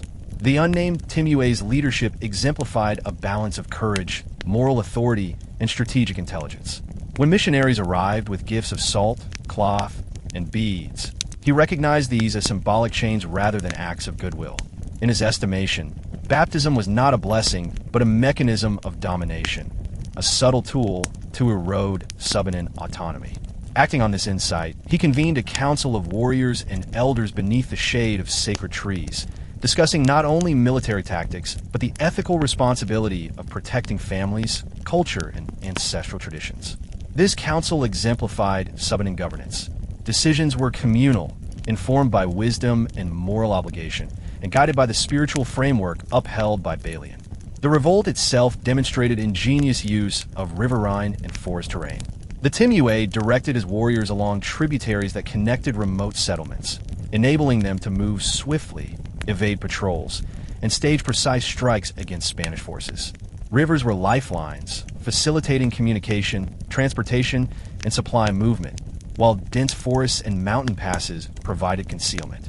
Scouts monitored Spanish movements, reporting on patrols, garrison locations, and potential threats. This intelligence allowed the Subanen to conduct surgical strikes, targeting the missionaries' operations while minimizing risk to women, children, and elders. Retreat was a calculated tool. When confrontation became too dangerous, families and warriors relocated, preserving both life and cultural continuity. Spiritual guidance was integral to this effort. The Balian of Siocon played a central role, leading secret bucklog rituals to ensure communal morale and spiritual protection. These rituals were believed to invoke the ancestors' guidance, bless warriors with courage, and maintain the balance between the human, natural, and spiritual worlds. In the oral narratives, the Balian's chants and dances are described as creating invisible shields of protection, guiding the warriors' movements and reinforcing their confidence. This blend of spirituality and strategy demonstrates the holistic approach of Subanen resistance, in which the preservation of cultural integrity was as important as physical defense. Families themselves were active participants in this resistance. Guided by the Timuay and Balian, they transported rice, tools, and sacred objects along hidden river routes, establishing temporary settlements that could be abandoned and reconstructed at will. Children were taught the principles of survival, reading river currents, navigating forest paths, and understanding the moral imperatives of loyalty, courage, and respect for the ancestors. These lessons ensured that even while adults fought or relocated, the next generation absorbed the wisdom of survival, leadership, and resistance, preparing them to continue the fight for autonomy. The Siocon Revolt exemplifies the multi-layered nature of Subanen resistance. It was not a mere uprising, It was a coordinated effort combining tactical strategy, spiritual guidance, communal cohesion, and cultural preservation. The unnamed Timuay of Siocon, though erased from Spanish chronicles, is remembered in oral traditions as a founding figure of Subanen defiance, demonstrating that leadership is defined not only by victories in battle, but by the ability to protect life, culture, and identity. His story underscores a central principle of Subanen autonomy. Freedom is maintained through wisdom, foresight, and the courage to act in defense of community and tradition, even against seemingly overwhelming forces. The aftermath of the Siocon Revolt was as crucial as the battle itself, for it demonstrated the Subanen principle that resistance extends beyond immediate confrontation into long-term survival, cultural preservation, and strategic mobility. After striking at Spanish missions, the unnamed Timuay led his people in carefully planned retreats to ensure the safety of families, sacred objects, and vital supplies. These retreats were not acts of defeat, but deliberate strategies designed to conserve life and maintain autonomy in the face of superior enemy forces. Oral traditions emphasize that the rivers, forests, and hidden mountain paths were meticulously used to relocate communities without alerting Spanish garrisons, showing that mobility itself was a potent tool of resistance. Families played a critical role in these movements. Women and children transported rice, cloth, tools, and ritual items, while elders guided the young in identifying edible plants, medicinal herbs, and navigable routes. These relocations were often executed at night or during periods of low visibility, reducing the risk of detection. Every move was accompanied by ritual guidance from the Balian, whose chants, prayers, and divinations were believed to protect the community and ensure that ancestral spirits blessed their journey. In many oral accounts, these rituals are described as creating a network of spiritual shields, making it possible for the Subanen to traverse dangerous territories while maintaining confidence, cohesion, and morale. The role of the Balian in the aftermath cannot be overstated. Beyond spiritual protection, they maintained cultural continuity during periods of displacement. Hidden settlements often became centers for teaching the young about ancestral traditions, river navigation, forest tracking, and ethical conduct. The Balian ensured that even when communities were scattered or temporarily isolated, the moral, spiritual, and cultural foundations of the Subanen remained intact. In effect, these women transformed everyday survival into an act of resistance, showing that cultural resilience is inseparable from physical survival. Strategically, the unnamed Timuay employed tactics of selective engagement. When Spanish forces attempted to pursue Subanen communities, he often chose to avoid direct confrontation, instead relying on ambushes, decoy settlements, and misleading trails. Scouts monitored enemy movements, communicating through signals along riverbanks and forested paths. This intelligence allowed families to move safely and for warriors to choose moments of engagement that minimized risk. In this way, retreat was not passive. It was a deliberate, tactical tool that preserved both lives and the capacity for future resistance. The Siocon Revolt's legacy is also evident in the oral emphasis on ethics and leadership. The unnamed Timuay is consistently portrayed as a leader who balanced courage with wisdom, understanding that the safety of families and the preservation of culture outweighed short-term victories. This moral dimension of leadership underscores the Subanen worldview. Resistance is as much about protecting life and maintaining integrity as it is about opposing an external force. By combining physical strategy with spiritual guidance and ethical responsibility, the Subanen ensured that their communities could survive and retain autonomy despite ongoing threats from colonial and neighboring powers. In addition, the revolt reinforced inter-community connections. Neighboring river valleys, informed through scouts and ancestral networks, supported displaced families, provided resources, and coordinated movements. This network solidarity extended resistance beyond individual settlements, creating a system in which collective action, shared knowledge, and mutual protection enhanced the Subanen's ability to maintain autonomy. Spanish records may have labeled these movements as flight, but Subanen oral history frames them as organized, resilient, and deliberate acts of survival and cultural preservation. Ultimately, the aftermath of the Siocon Revolt illustrates the holistic nature of Subanen resistance. By integrating tactical retreat, spiritual guidance, community cohesion, and cultural preservation, the unnamed Timuay ensured that resistance was sustainable across generations. The revolt was not an isolated event, but a foundation for ongoing strategies of autonomy. demonstrating that freedom is not only defended in battle, but also nurtured in memory, ritual, and the careful management of people and resources.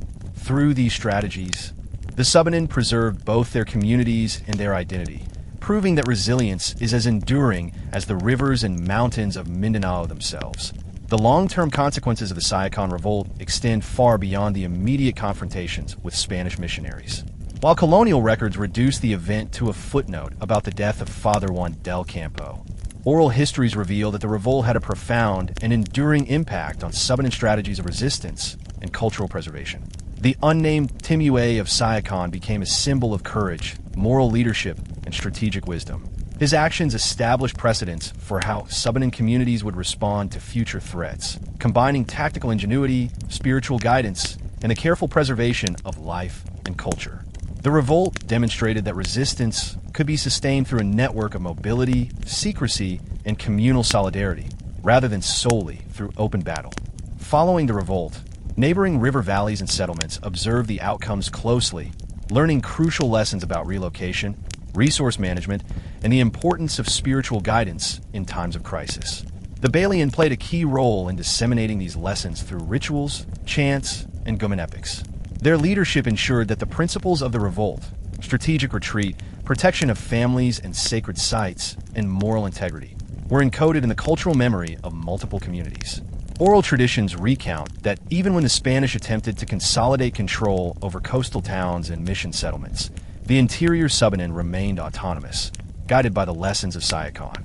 This continuity reinforced the multi-generational resilience of Subanen society, ensuring that strategies of survival and resistance were passed down across decades. The revolt also strengthened the role of riverine knowledge and environmental intelligence as central components of Subanen resistance. The unnamed Timuay understood that the rivers were lifelines, offering mobility, concealment, and sustenance. Subsequent leaders adopted these principles, teaching younger generations to navigate complex river systems, track enemy movements, and establish hidden refuges in the mountains. These skills were integrated into communal rituals and oral narratives, highlighting the inseparability of practical survival, spiritual guidance, and cultural identity. In essence, the Siocon Revolt created a template for future resistance that combined ecological intelligence with moral and spiritual leadership. Furthermore, the revolt exemplified the importance of collective action. While historical records emphasize individual encounters, Subanen oral histories focus on networks of cooperation among chiefs, warriors, Balian, elders, and families. Scouts monitored patrols. Women and children transported supplies and ritual objects, and Balian conducted ceremonies to protect both the living and ancestral spirits. Each individual contributed to a broader strategy of community preservation, demonstrating that resistance was embedded in every facet of social life. This approach ensured that autonomy could survive prolonged periods of external pressure, creating a system in which knowledge, morality, and cultural identity were continuously reinforced. The revolt also strengthened the role of riverine knowledge and environmental intelligence as central components of Subanen resistance. The unnamed Timuay understood that the rivers were lifelines, offering mobility, concealment, and sustenance. Subsequent leaders adopted these principles, teaching younger generations to navigate complex river systems, track enemy movements, and establish hidden refuges in the mountains. These skills were integrated into communal rituals and oral narratives, highlighting the inseparability of practical survival, spiritual guidance, and cultural identity. In essence, the Siocon Revolt created a template for future resistance that combined ecological intelligence with moral and spiritual leadership. Furthermore, the revolt exemplified the importance of collective action.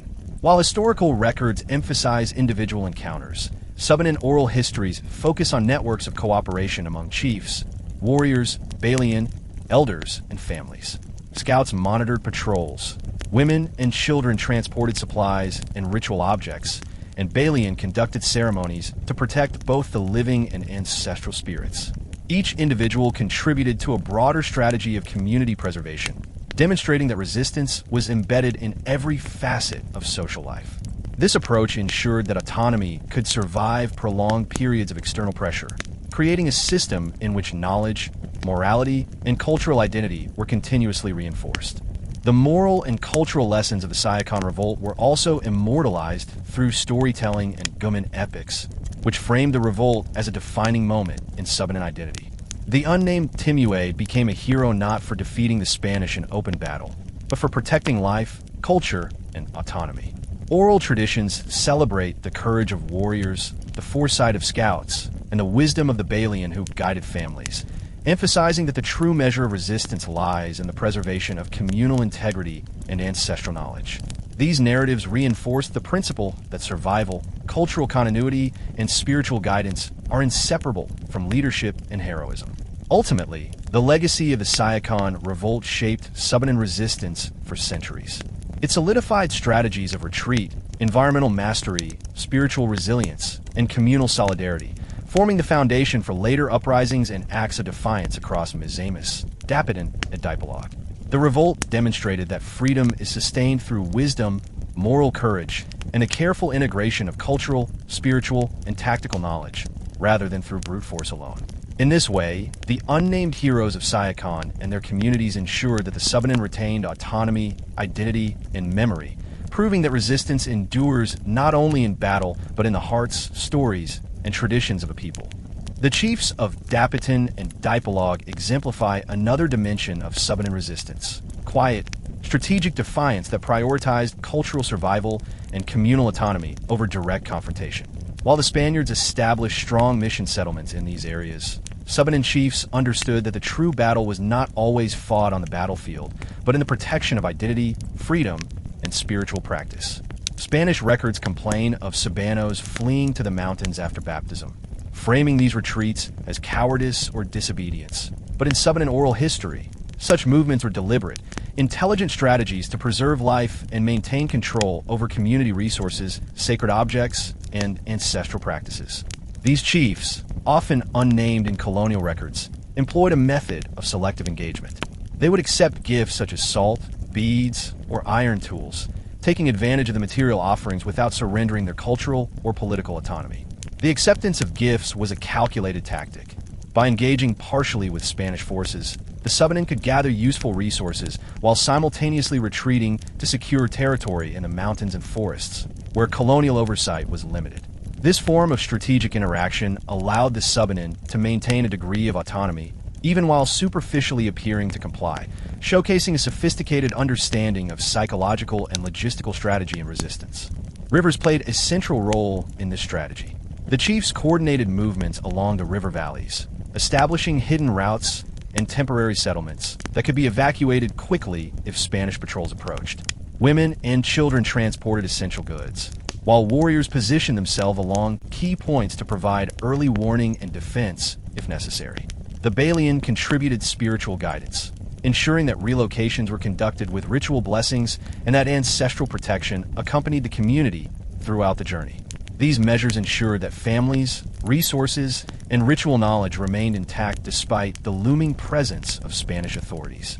Oral traditions highlight the role of these chiefs in teaching resilience to the next generation. Young Subanen learned river navigation, forest tracking, and survival techniques alongside moral and cultural instruction.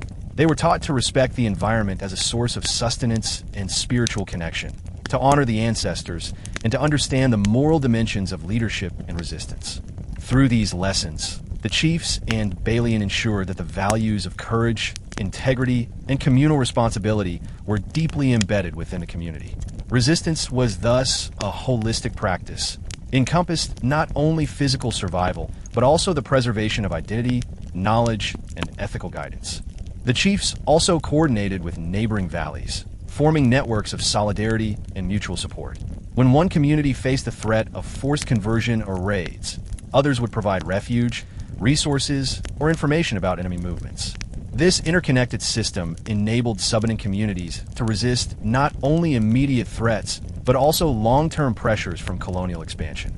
By distributing knowledge, maintaining communication, and reinforcing moral and spiritual frameworks, the chiefs of Dapitan and Dipolog ensured that resistance was sustainable and resilient, creating a template for multi-generational autonomy. Spanish authorities often misinterpreted these strategies as disorderly flight or evasion, failing to recognize that the Subanen were executing carefully calculated survival strategies. In reality, These chiefs embodied a leadership style rooted in prudence, foresight, and moral responsibility, demonstrating that true resistance is not always violent, but can manifest in the protection of life, culture, and autonomy. By retreating strategically, preserving rituals, and teaching the young, they ensured that cultural memory, spiritual practice, and ancestral wisdom remained intact, reinforcing the resilience and identity of Subanen communities even under the persistent threat of colonial domination. The actions of these chiefs, though largely unnamed in colonial records, were foundational to the endurance of Subanen autonomy.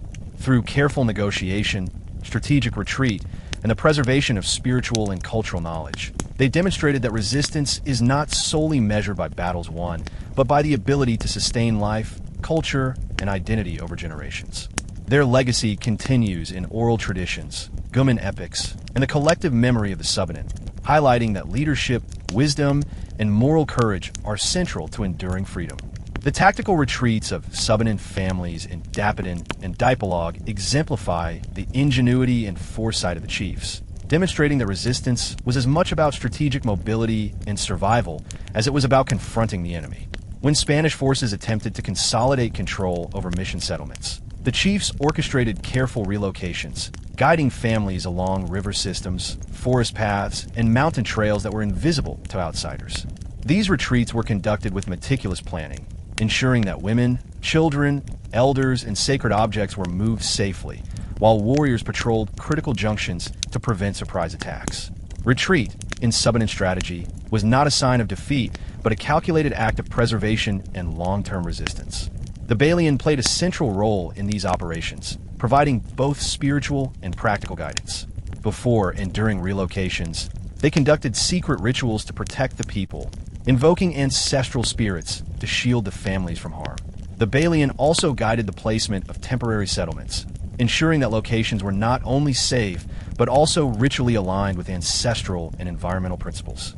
Sacred items, including implements for the bucklog, ceremonial cloth, and offerings, were transported carefully, ensuring that cultural and spiritual continuity was preserved even in the wilderness. In this way, spiritual guidance and physical strategy were inseparable, highlighting the Subanen understanding that resistance encompasses both moral and practical dimensions. The retreats also served as educational opportunities.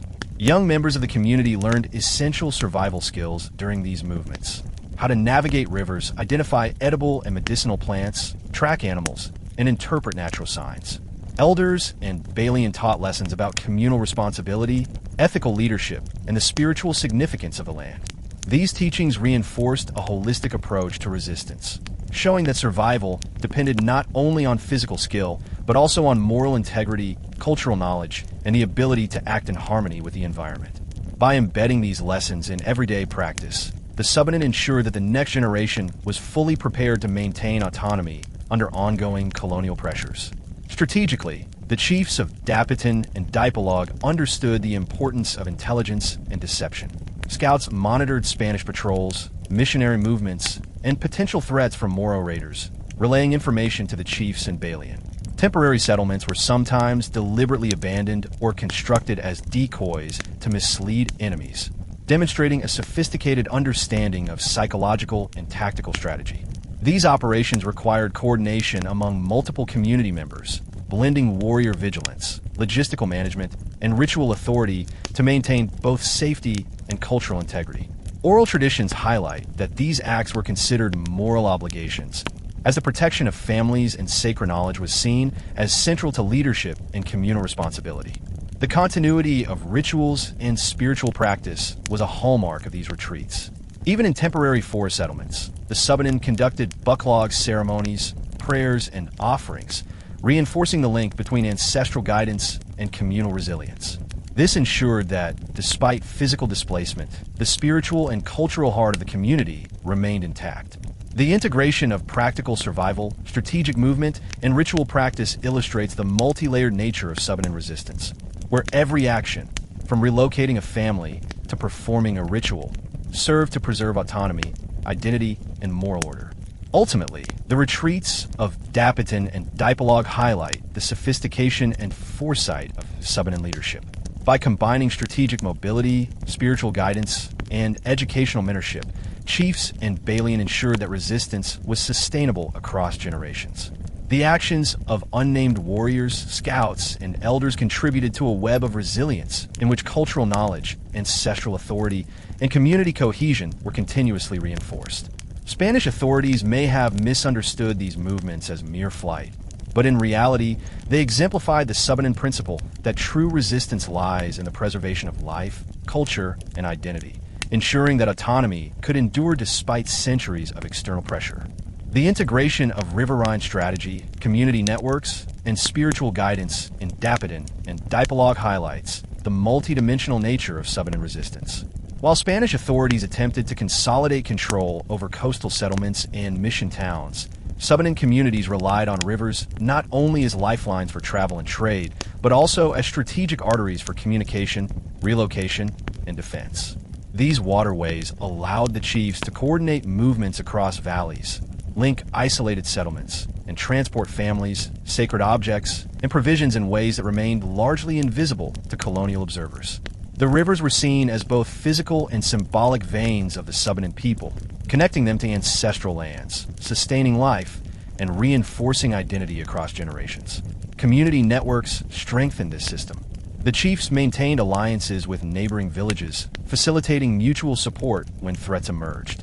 If a settlement was at risk of Spanish incursion or raids, nearby communities offered refuge, shared resources, or relayed intelligence about patrols and missionary activity.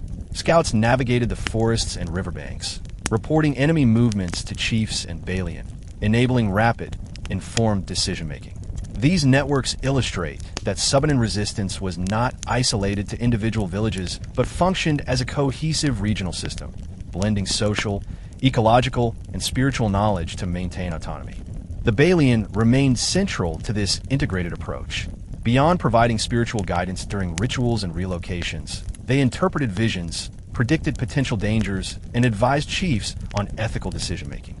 Oral histories frequently recount that Balian foresaw environmental hazards, enemy maneuvers, or internal conflicts, allowing the community to act preemptively. Their counsel reinforced the principle that resistance is not solely a matter of force. Wisdom, moral judgment, and spiritual insight are equally vital. By combining these elements, the chiefs, warriors, and Balian created a multi-layered system of resilience, where physical, social, and spiritual strategies worked in concert to protect the people and their way of life. The use of ritual as a protective and unifying tool further strengthened Subanen resistance. Even in temporary or hidden settlements, the community performed bucklog ceremonies, offerings, and ancestral prayers. These rituals maintained morale, reinforced cultural identity, and symbolically connected dispersed families to the broader Subanen network. They ensured that cultural continuity persisted despite displacement, providing both emotional and spiritual reinforcement for those living under constant threat. Oral traditions suggest that these ceremonies also functioned as subtle communication tools, signaling events, warnings, or collective intentions across communities. Strategically, this integration of rivers, networks, and spiritual guidance created a resistance that was flexible, adaptive, and enduring. Spanish authorities often interpreted Subanen mobility as chaotic or evasive, failing to recognize that it was part of a carefully orchestrated system designed to maximize survival while minimizing confrontation. Retreats, temporary settlements, intelligence gathering, and ritual guidance were all components of a deliberate strategy to preserve life, autonomy, and culture. Through these actions, the Subanen demonstrated that freedom can be maintained through the thoughtful combination of knowledge, morality, and communal coordination, rather than relying solely on military force. Ultimately, the chiefs of Dapitan and Dipolog, supported by the Balian, scouts, warriors, and families, exemplified the holistic nature of Subanen resistance. By integrating environmental mastery, community networks, and spiritual oversight, they ensured that the people remained resilient, autonomous, and culturally intact across generations. The oral histories immortalize these unnamed leaders, emphasizing that heroism is measured not only by victories in battle, but by the preservation of life, culture, and identity. Through strategic intelligence, moral guidance, and cultural continuity, the Subanen maintained their autonomy and shaped a model of resistance that endured despite centuries of Spanish pressure, proving that memory, community, and wisdom are as potent as any fortress.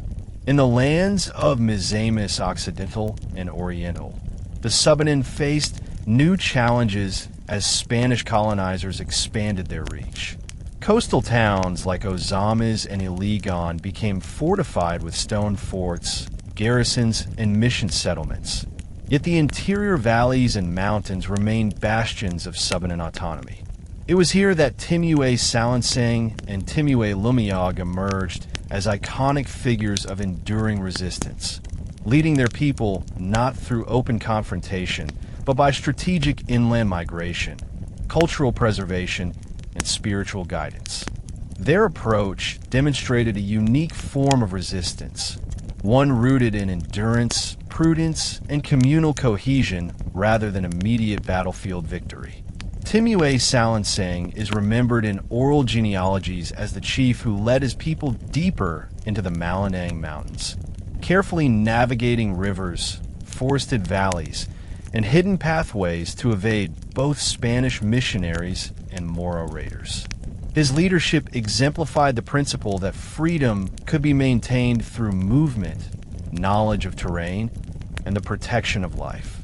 Families were relocated with precision, carrying essential provisions, sacred objects, and implements for rituals such as the bucklog, ensuring that cultural and spiritual continuity remained intact.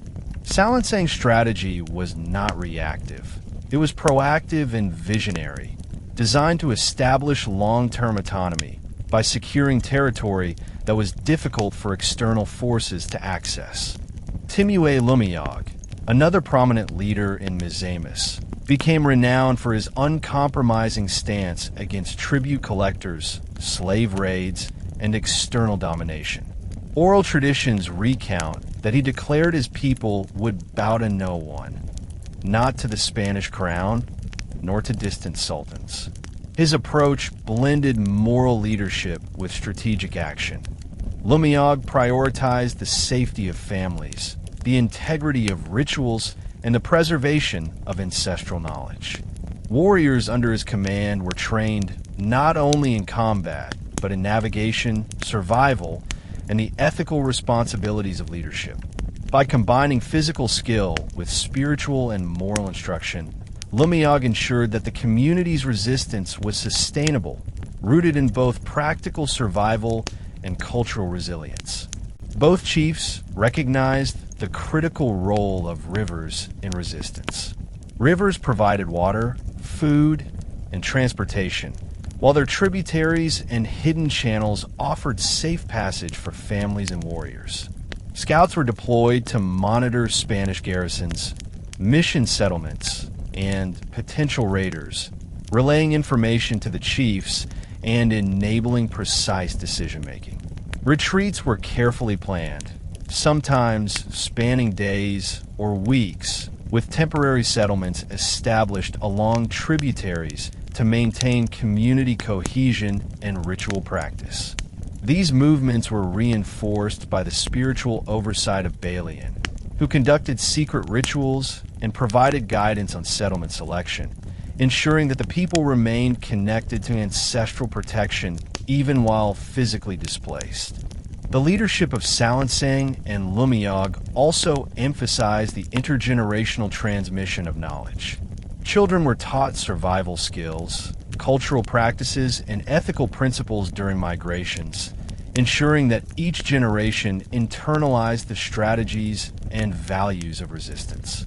Elders shared stories of past uprisings, battles, and tactical retreats, embedding lessons of courage, prudence, and spiritual integrity into the memory of the young.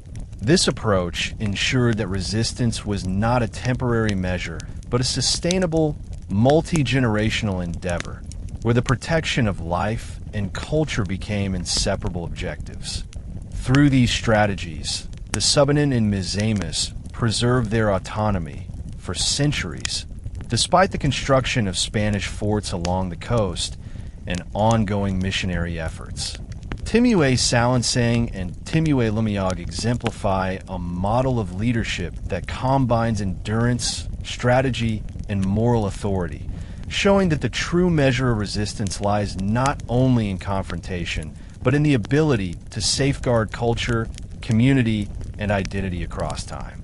Their actions ensured that the rivers, forests, and mountains of Misamis remained living sanctuaries of freedom, where the Subanen could continue their way of life intact, guided by ancestral wisdom and sustained by collective memory.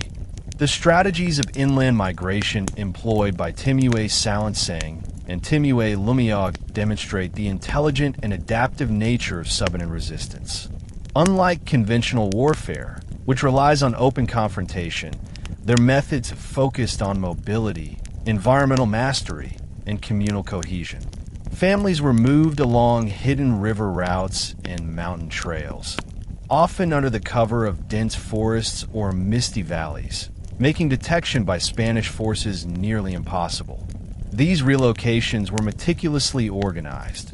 Warriors led the way, scouts monitored potential threats, and women and elders coordinated the transport of provisions, ceremonial objects, and tools needed for survival. Such precision reflects a deep understanding of both terrain and human behavior, ensuring that the community could remain autonomous while preserving essential cultural practices. The Balian played a crucial role in guiding these migrations. Before each move, they conducted private rituals and divinations to determine the safest paths, timing, and temporary settlement locations. Their chants and prayers invoked ancestral protection, creating a sense of spiritual security and communal confidence.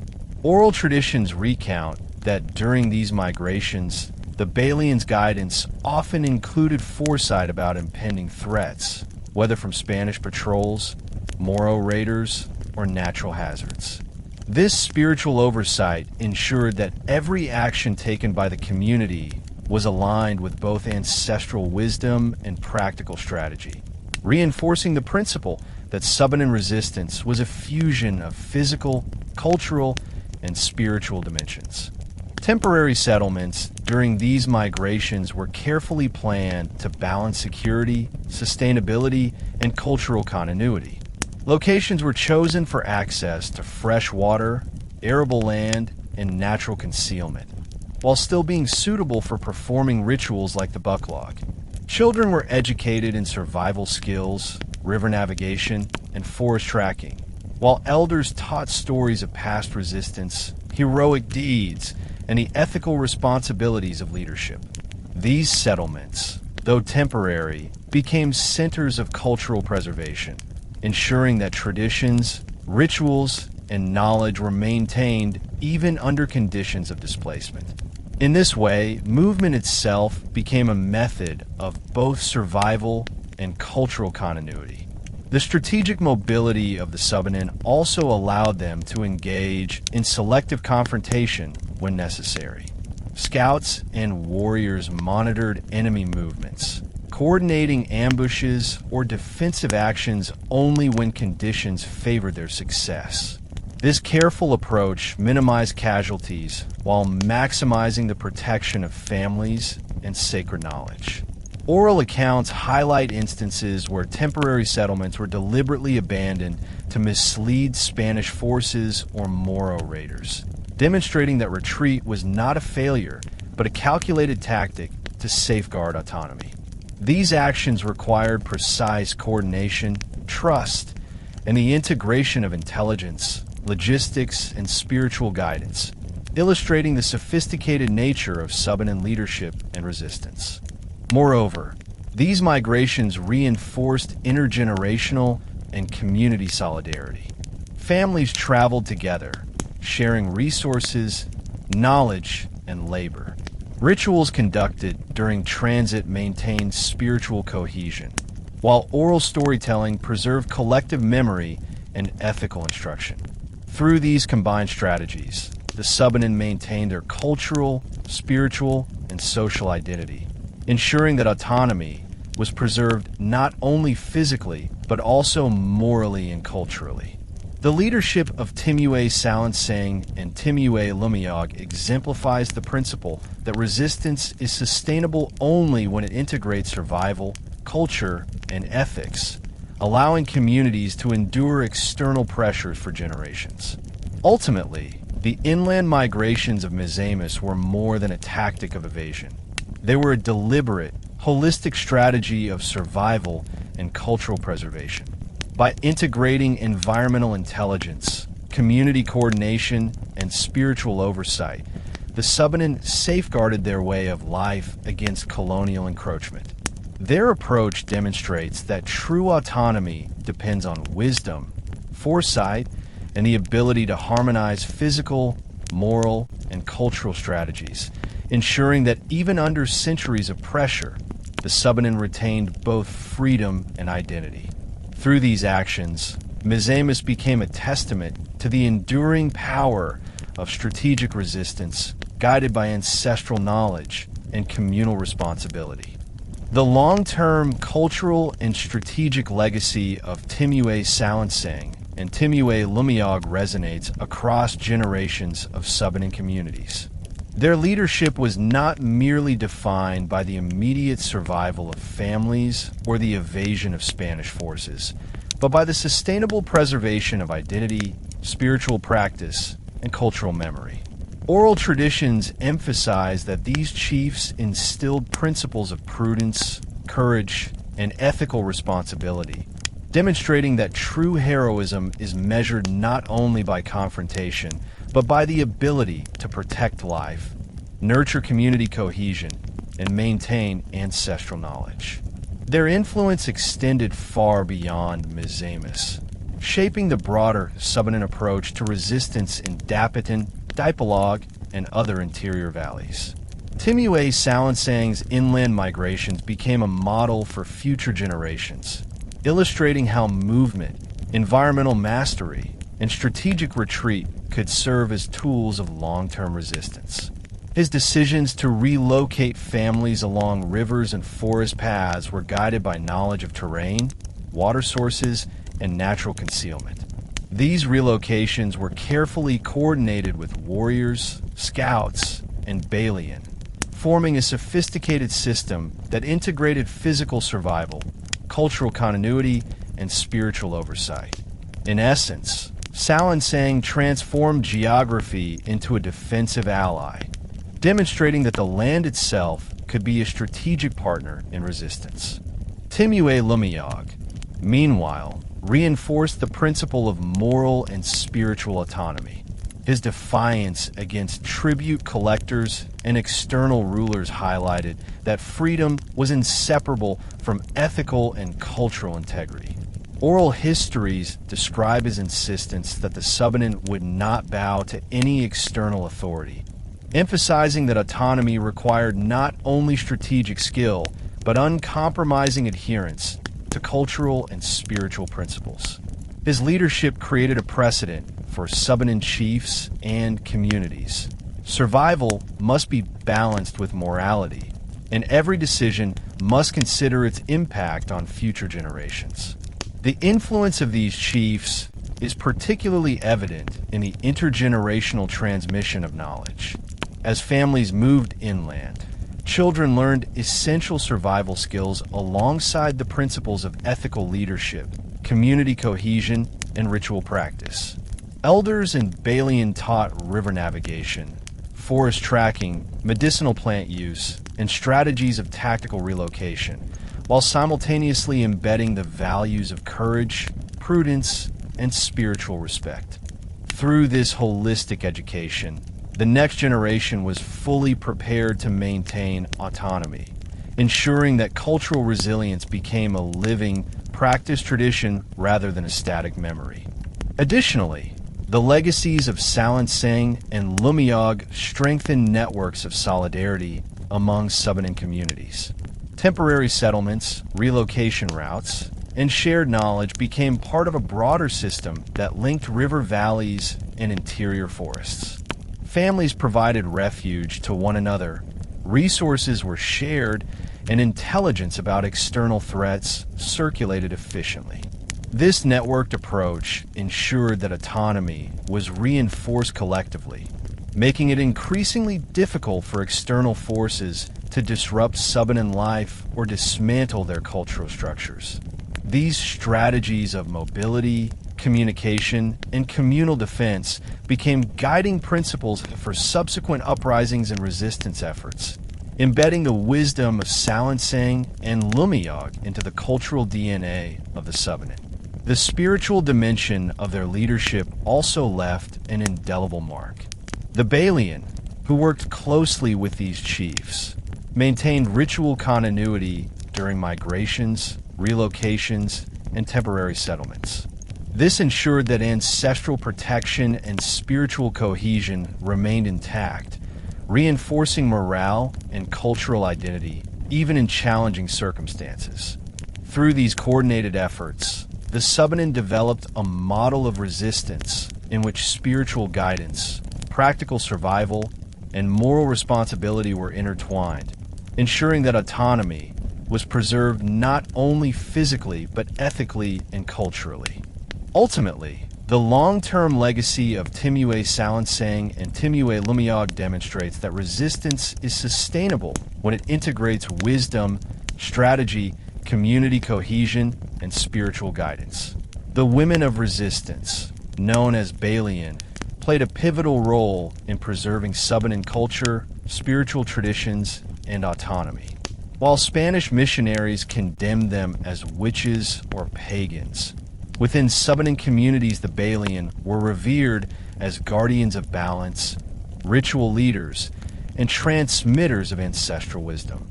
Their authority extended across domestic, social, and spiritual spheres, demonstrating that resistance was not only a matter of warriors and chiefs, but also of women maintaining the integrity of community life and moral order. By leading rituals, guiding migrations, and educating the young, Balian ensured that Subanen identity could endure in the face of external pressures. One of the primary responsibilities of the Balian was the oversight of the bucklog, the central ritual of thanksgiving and spiritual alignment. These ceremonies were far more than symbolic performances. They were acts of resistance, reaffirming communal bonds, ancestral connection, and spiritual sovereignty. Even when Spanish missionaries attempted to prohibit the bucklog, Balian organized clandestine ceremonies, often deep in forests or along remote riverbanks, ensuring that the rituals continued uninterrupted. The bucklog served multiple purposes. It strengthened morale, reinforced ethical and spiritual principles, and created a sense of continuity between past, present, and future generations. In these rituals, warriors, families, and community members all participated, demonstrating that resistance was holistic, uniting physical, cultural, and spiritual life. Oral traditions tell of Balian like Gawahan of the Salug River, whose visions guided the community during periods of uncertainty. She warned her people to remain connected to the rivers, emphasizing that their strength, identity, and survival were inseparable from waterways.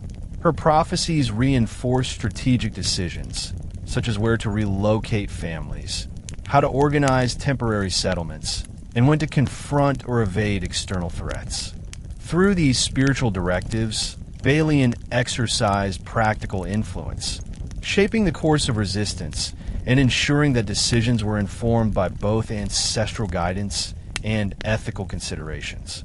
Beyond ritual leadership, Balian were also educators and cultural transmitters. They taught young women and children the principles of healing, herbal medicine, ethical conduct, and ritual knowledge, embedding these lessons in daily life and community activities. This training ensured that the next generation could continue to practice ancestral traditions and maintain cultural autonomy. Oral histories frequently highlight that these teachings were not passive. They were integrated into survival strategies, navigation, and decision-making, demonstrating that spiritual knowledge and practical skills were inseparable in Subanen society. Balian also acted as mediators and advisors during times of conflict or migration. Their counsel was sought in decisions about relocation routes, temporary settlements, and resource allocation, ensuring that the community moved safely while remaining spiritually aligned. In conjunction with chiefs like Timuay Salangsang and Timuay Lumayog, Balian created a complementary system of leadership where moral, spiritual, and tactical guidance reinforced each other. This integration illustrates that Subanen resistance relied on a collaborative network.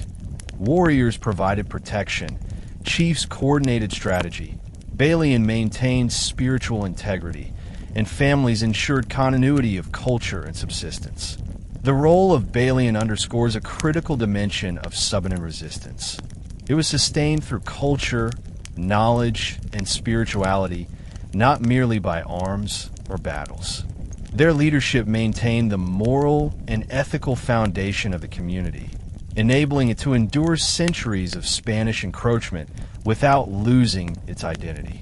By safeguarding rituals, guiding migrations, and transmitting knowledge, the Balian ensured that Subanen society remained cohesive, spiritually grounded, and resilient.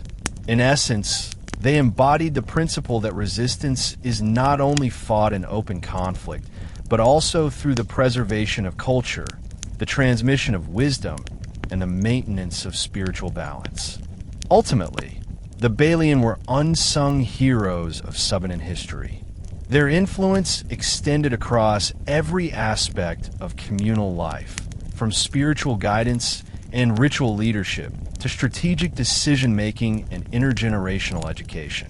Through their work, Subanen communities were able to resist assimilation, maintain autonomy, and preserve identity, proving that female leadership and spiritual stewardship were as crucial to resistance as any battle led by chiefs or warriors. The legacy of Balian, like Gawahan, endures in the stories, songs, and rituals of the Subanen, highlighting the profound power of cultural and spiritual resilience in sustaining freedom. The strategic and spiritual contributions of Balian during migrations, uprisings, and clandestine rituals highlight their essential role in sustaining Subanen resistance. While warriors and chiefs managed physical defense and tactical decision-making, Balian ensured that the community's cultural and spiritual cohesion remained intact, guiding movements and actions with both practical and moral authority. During periods of relocation, Balian would identify safe river routes, hidden mountain valleys, and sites for temporary settlement, often relying on ancestral visions and intimate knowledge of the land. These decisions were critical. An ill-chosen route could expose the community to Spanish patrols, Moro raiders, or natural hazards, whereas well-planned paths allowed families to move freely while maintaining access to water, food, and sacred sites. The Balians' leadership extended into ritual preparation and protective ceremonies, which were conducted before, during, and after migrations. These rituals reinforced morale, ensured spiritual protection, and invoked the guidance of ancestors to shield the people from harm. In times of conflict, oral histories recount that Balian would conduct secret rituals at night, often in forests or along remote riverbanks, where chants, offerings, and dances created a spiritual barrier against enemy observation and attack. Such rituals were considered essential for maintaining balance between the physical and spiritual worlds, ensuring that the community's decisions were aligned with ancestral wisdom. This dual focus, practical survival and spiritual guidance, demonstrates that Subanen resistance was holistic, integrating multiple layers of strategy and protection. Balian also played a critical role in coordinating with warriors and chiefs. While chiefs like Timuay Salangsang and Lumayog directed strategic relocations and defense measures, Balian advised on timing, direction, and settlement selection based on visions, signs, and ritual insight. In some cases, they predicted enemy movements, helping warriors establish defensive positions or avoid unnecessary confrontations. This collaboration highlights a system of distributed leadership, where authority was shared in each role. Chief, warrior, or Balian, contributed to the survival and autonomy of the community. Such coordination ensured that resistance was not limited to isolated acts of courage, but functioned as a continuous, adaptive system capable of responding to evolving threats. Furthermore, Balian were central to the preservation and transmission of cultural knowledge during these migrations and uprisings. They taught children and young adults about ancestral rituals, herbal medicine, forest and river navigation, ethical leadership, and the history of past resistance. Through storytelling, ritual instruction, and hands-on guidance, Balian embedded the values of resilience, prudence, and ethical responsibility into the next generation. This ensured that resistance was not merely a temporary response to external pressures, but a sustainable, multi-generational endeavor where knowledge, wisdom, and moral principles were continuously reinforced. Oral traditions also emphasized the Balians' role as moral arbiters and community stabilizers. During periods of stress, scarcity, or conflict, they mediated disputes, advised chiefs on ethical decisions, and ensured that communal actions adhered to the values of justice, respect for the land, and ancestral guidance. Their influence extended beyond spiritual matters. They shaped the social and ethical frameworks of the community, demonstrating that true resistance required both moral and practical leadership. Without the Balians' guidance, migrations could become chaotic, relocations risky, and the transmission of cultural knowledge jeopardized. In essence, the Balian embodied a form of resistance that was quiet but powerful, operating behind the scenes, yet fundamentally shaping the survival and autonomy of the Subanen. They ensured that migrations, uprisings, and rituals were conducted safely, ethically, and effectively, blending spiritual insight with practical strategy. Their contributions demonstrate that the endurance of Subanen communities under Spanish encroachment was not solely dependent on armed confrontation. It was equally sustained by cultural wisdom, spiritual guidance, and moral leadership. The Balians' work preserved the identity, rituals, and ethical foundations of the Subanen, ensuring that even under centuries of pressure, the community remained cohesive, resilient, and spiritually grounded. Ultimately, the Balian exemplify the interconnectedness of culture, morality, and resistance. Their leadership ensured that autonomy was preserved not only through survival, but also through the transmission of ancestral wisdom, ritual practice, and moral guidance. Through their vision, courage, and spiritual authority, Balian like Gawahan helped maintain the Subanen way of life, proving that the true strength of a people lies in the integration of physical, cultural, and spiritual resilience. The Balians' role in safeguarding rivers, forests, and sacred sites was central to Subanen resistance, as these natural spaces were not only sources of sustenance, but also repositories of cultural memory and spiritual power. Rivers were considered the veins of the Subanen people, carrying life, resources, and ancestral energy, while forests provided shelter, food, and strategic concealment. The Balian ensured that these spaces remained protected, using their knowledge of geography, rituals, and ancestral guidance to maintain both physical and spiritual security. By defending these vital resources, the Balian enabled the community to endure Spanish encroachment, Moro raids, and missionary interference without losing connection to their lands or traditions.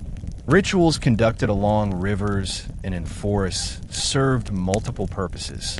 They were acts of thanksgiving, affirming the community's gratitude to the spirits and ancestors for protection and abundance.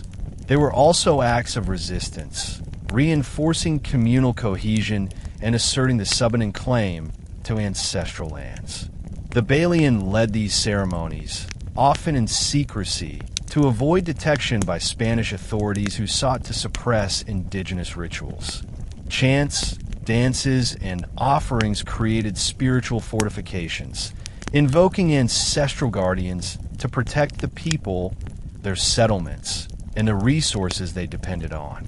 In doing so, Balian transformed natural landscapes into living centers of cultural resilience, where the community could find both sustenance and strength. The safeguarding of sacred sites also reinforced intergenerational knowledge transfer.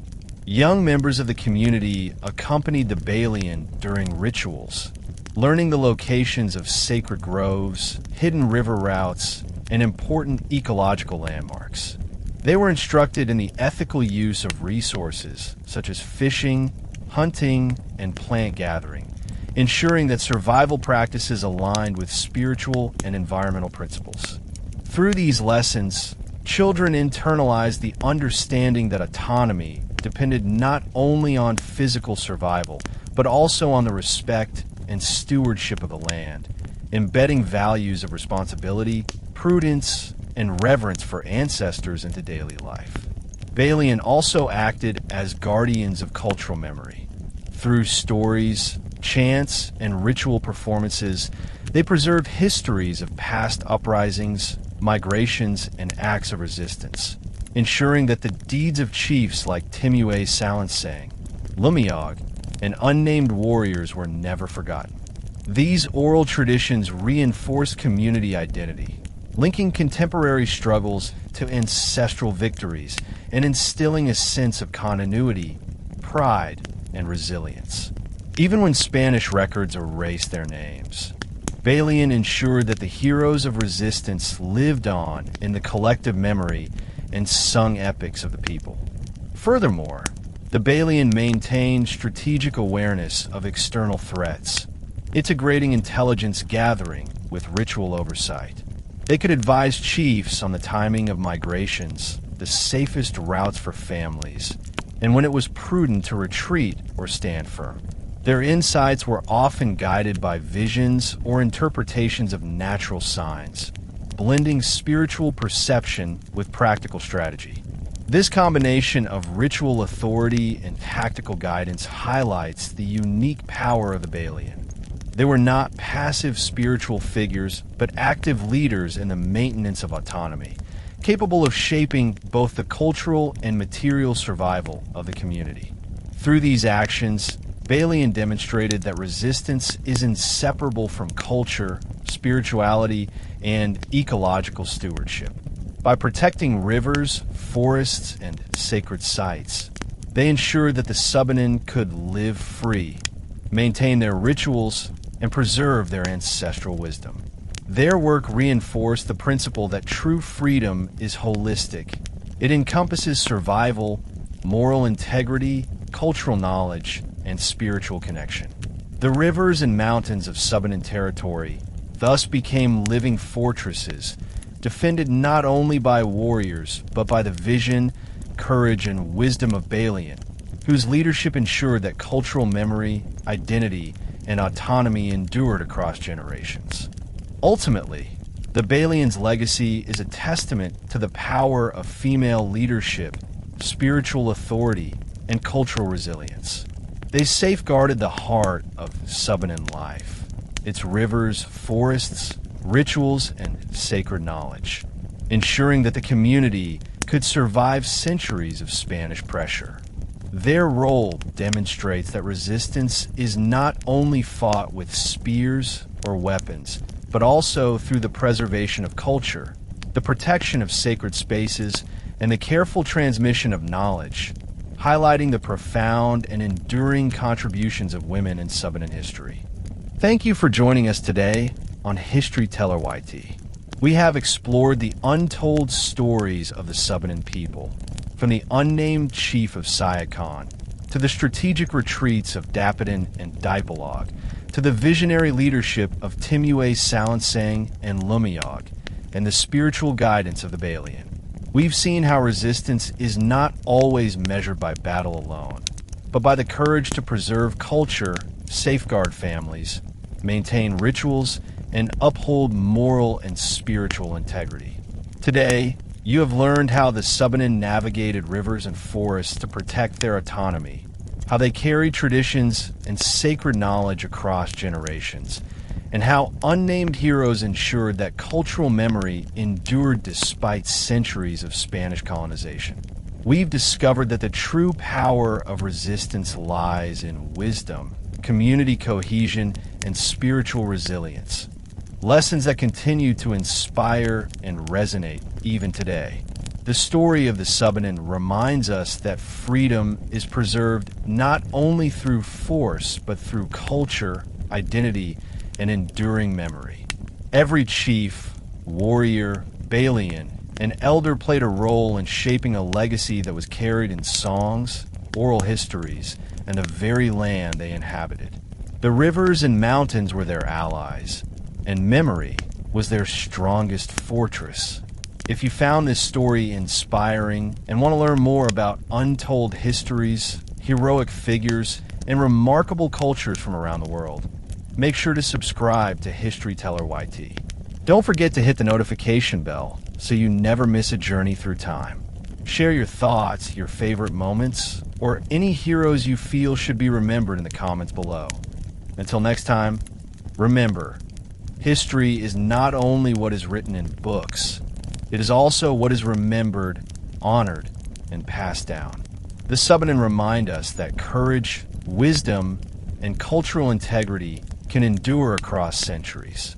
Thank you for listening, and we look forward to bringing you more stories of bravery, resistance, and human resilience here on History Teller YT.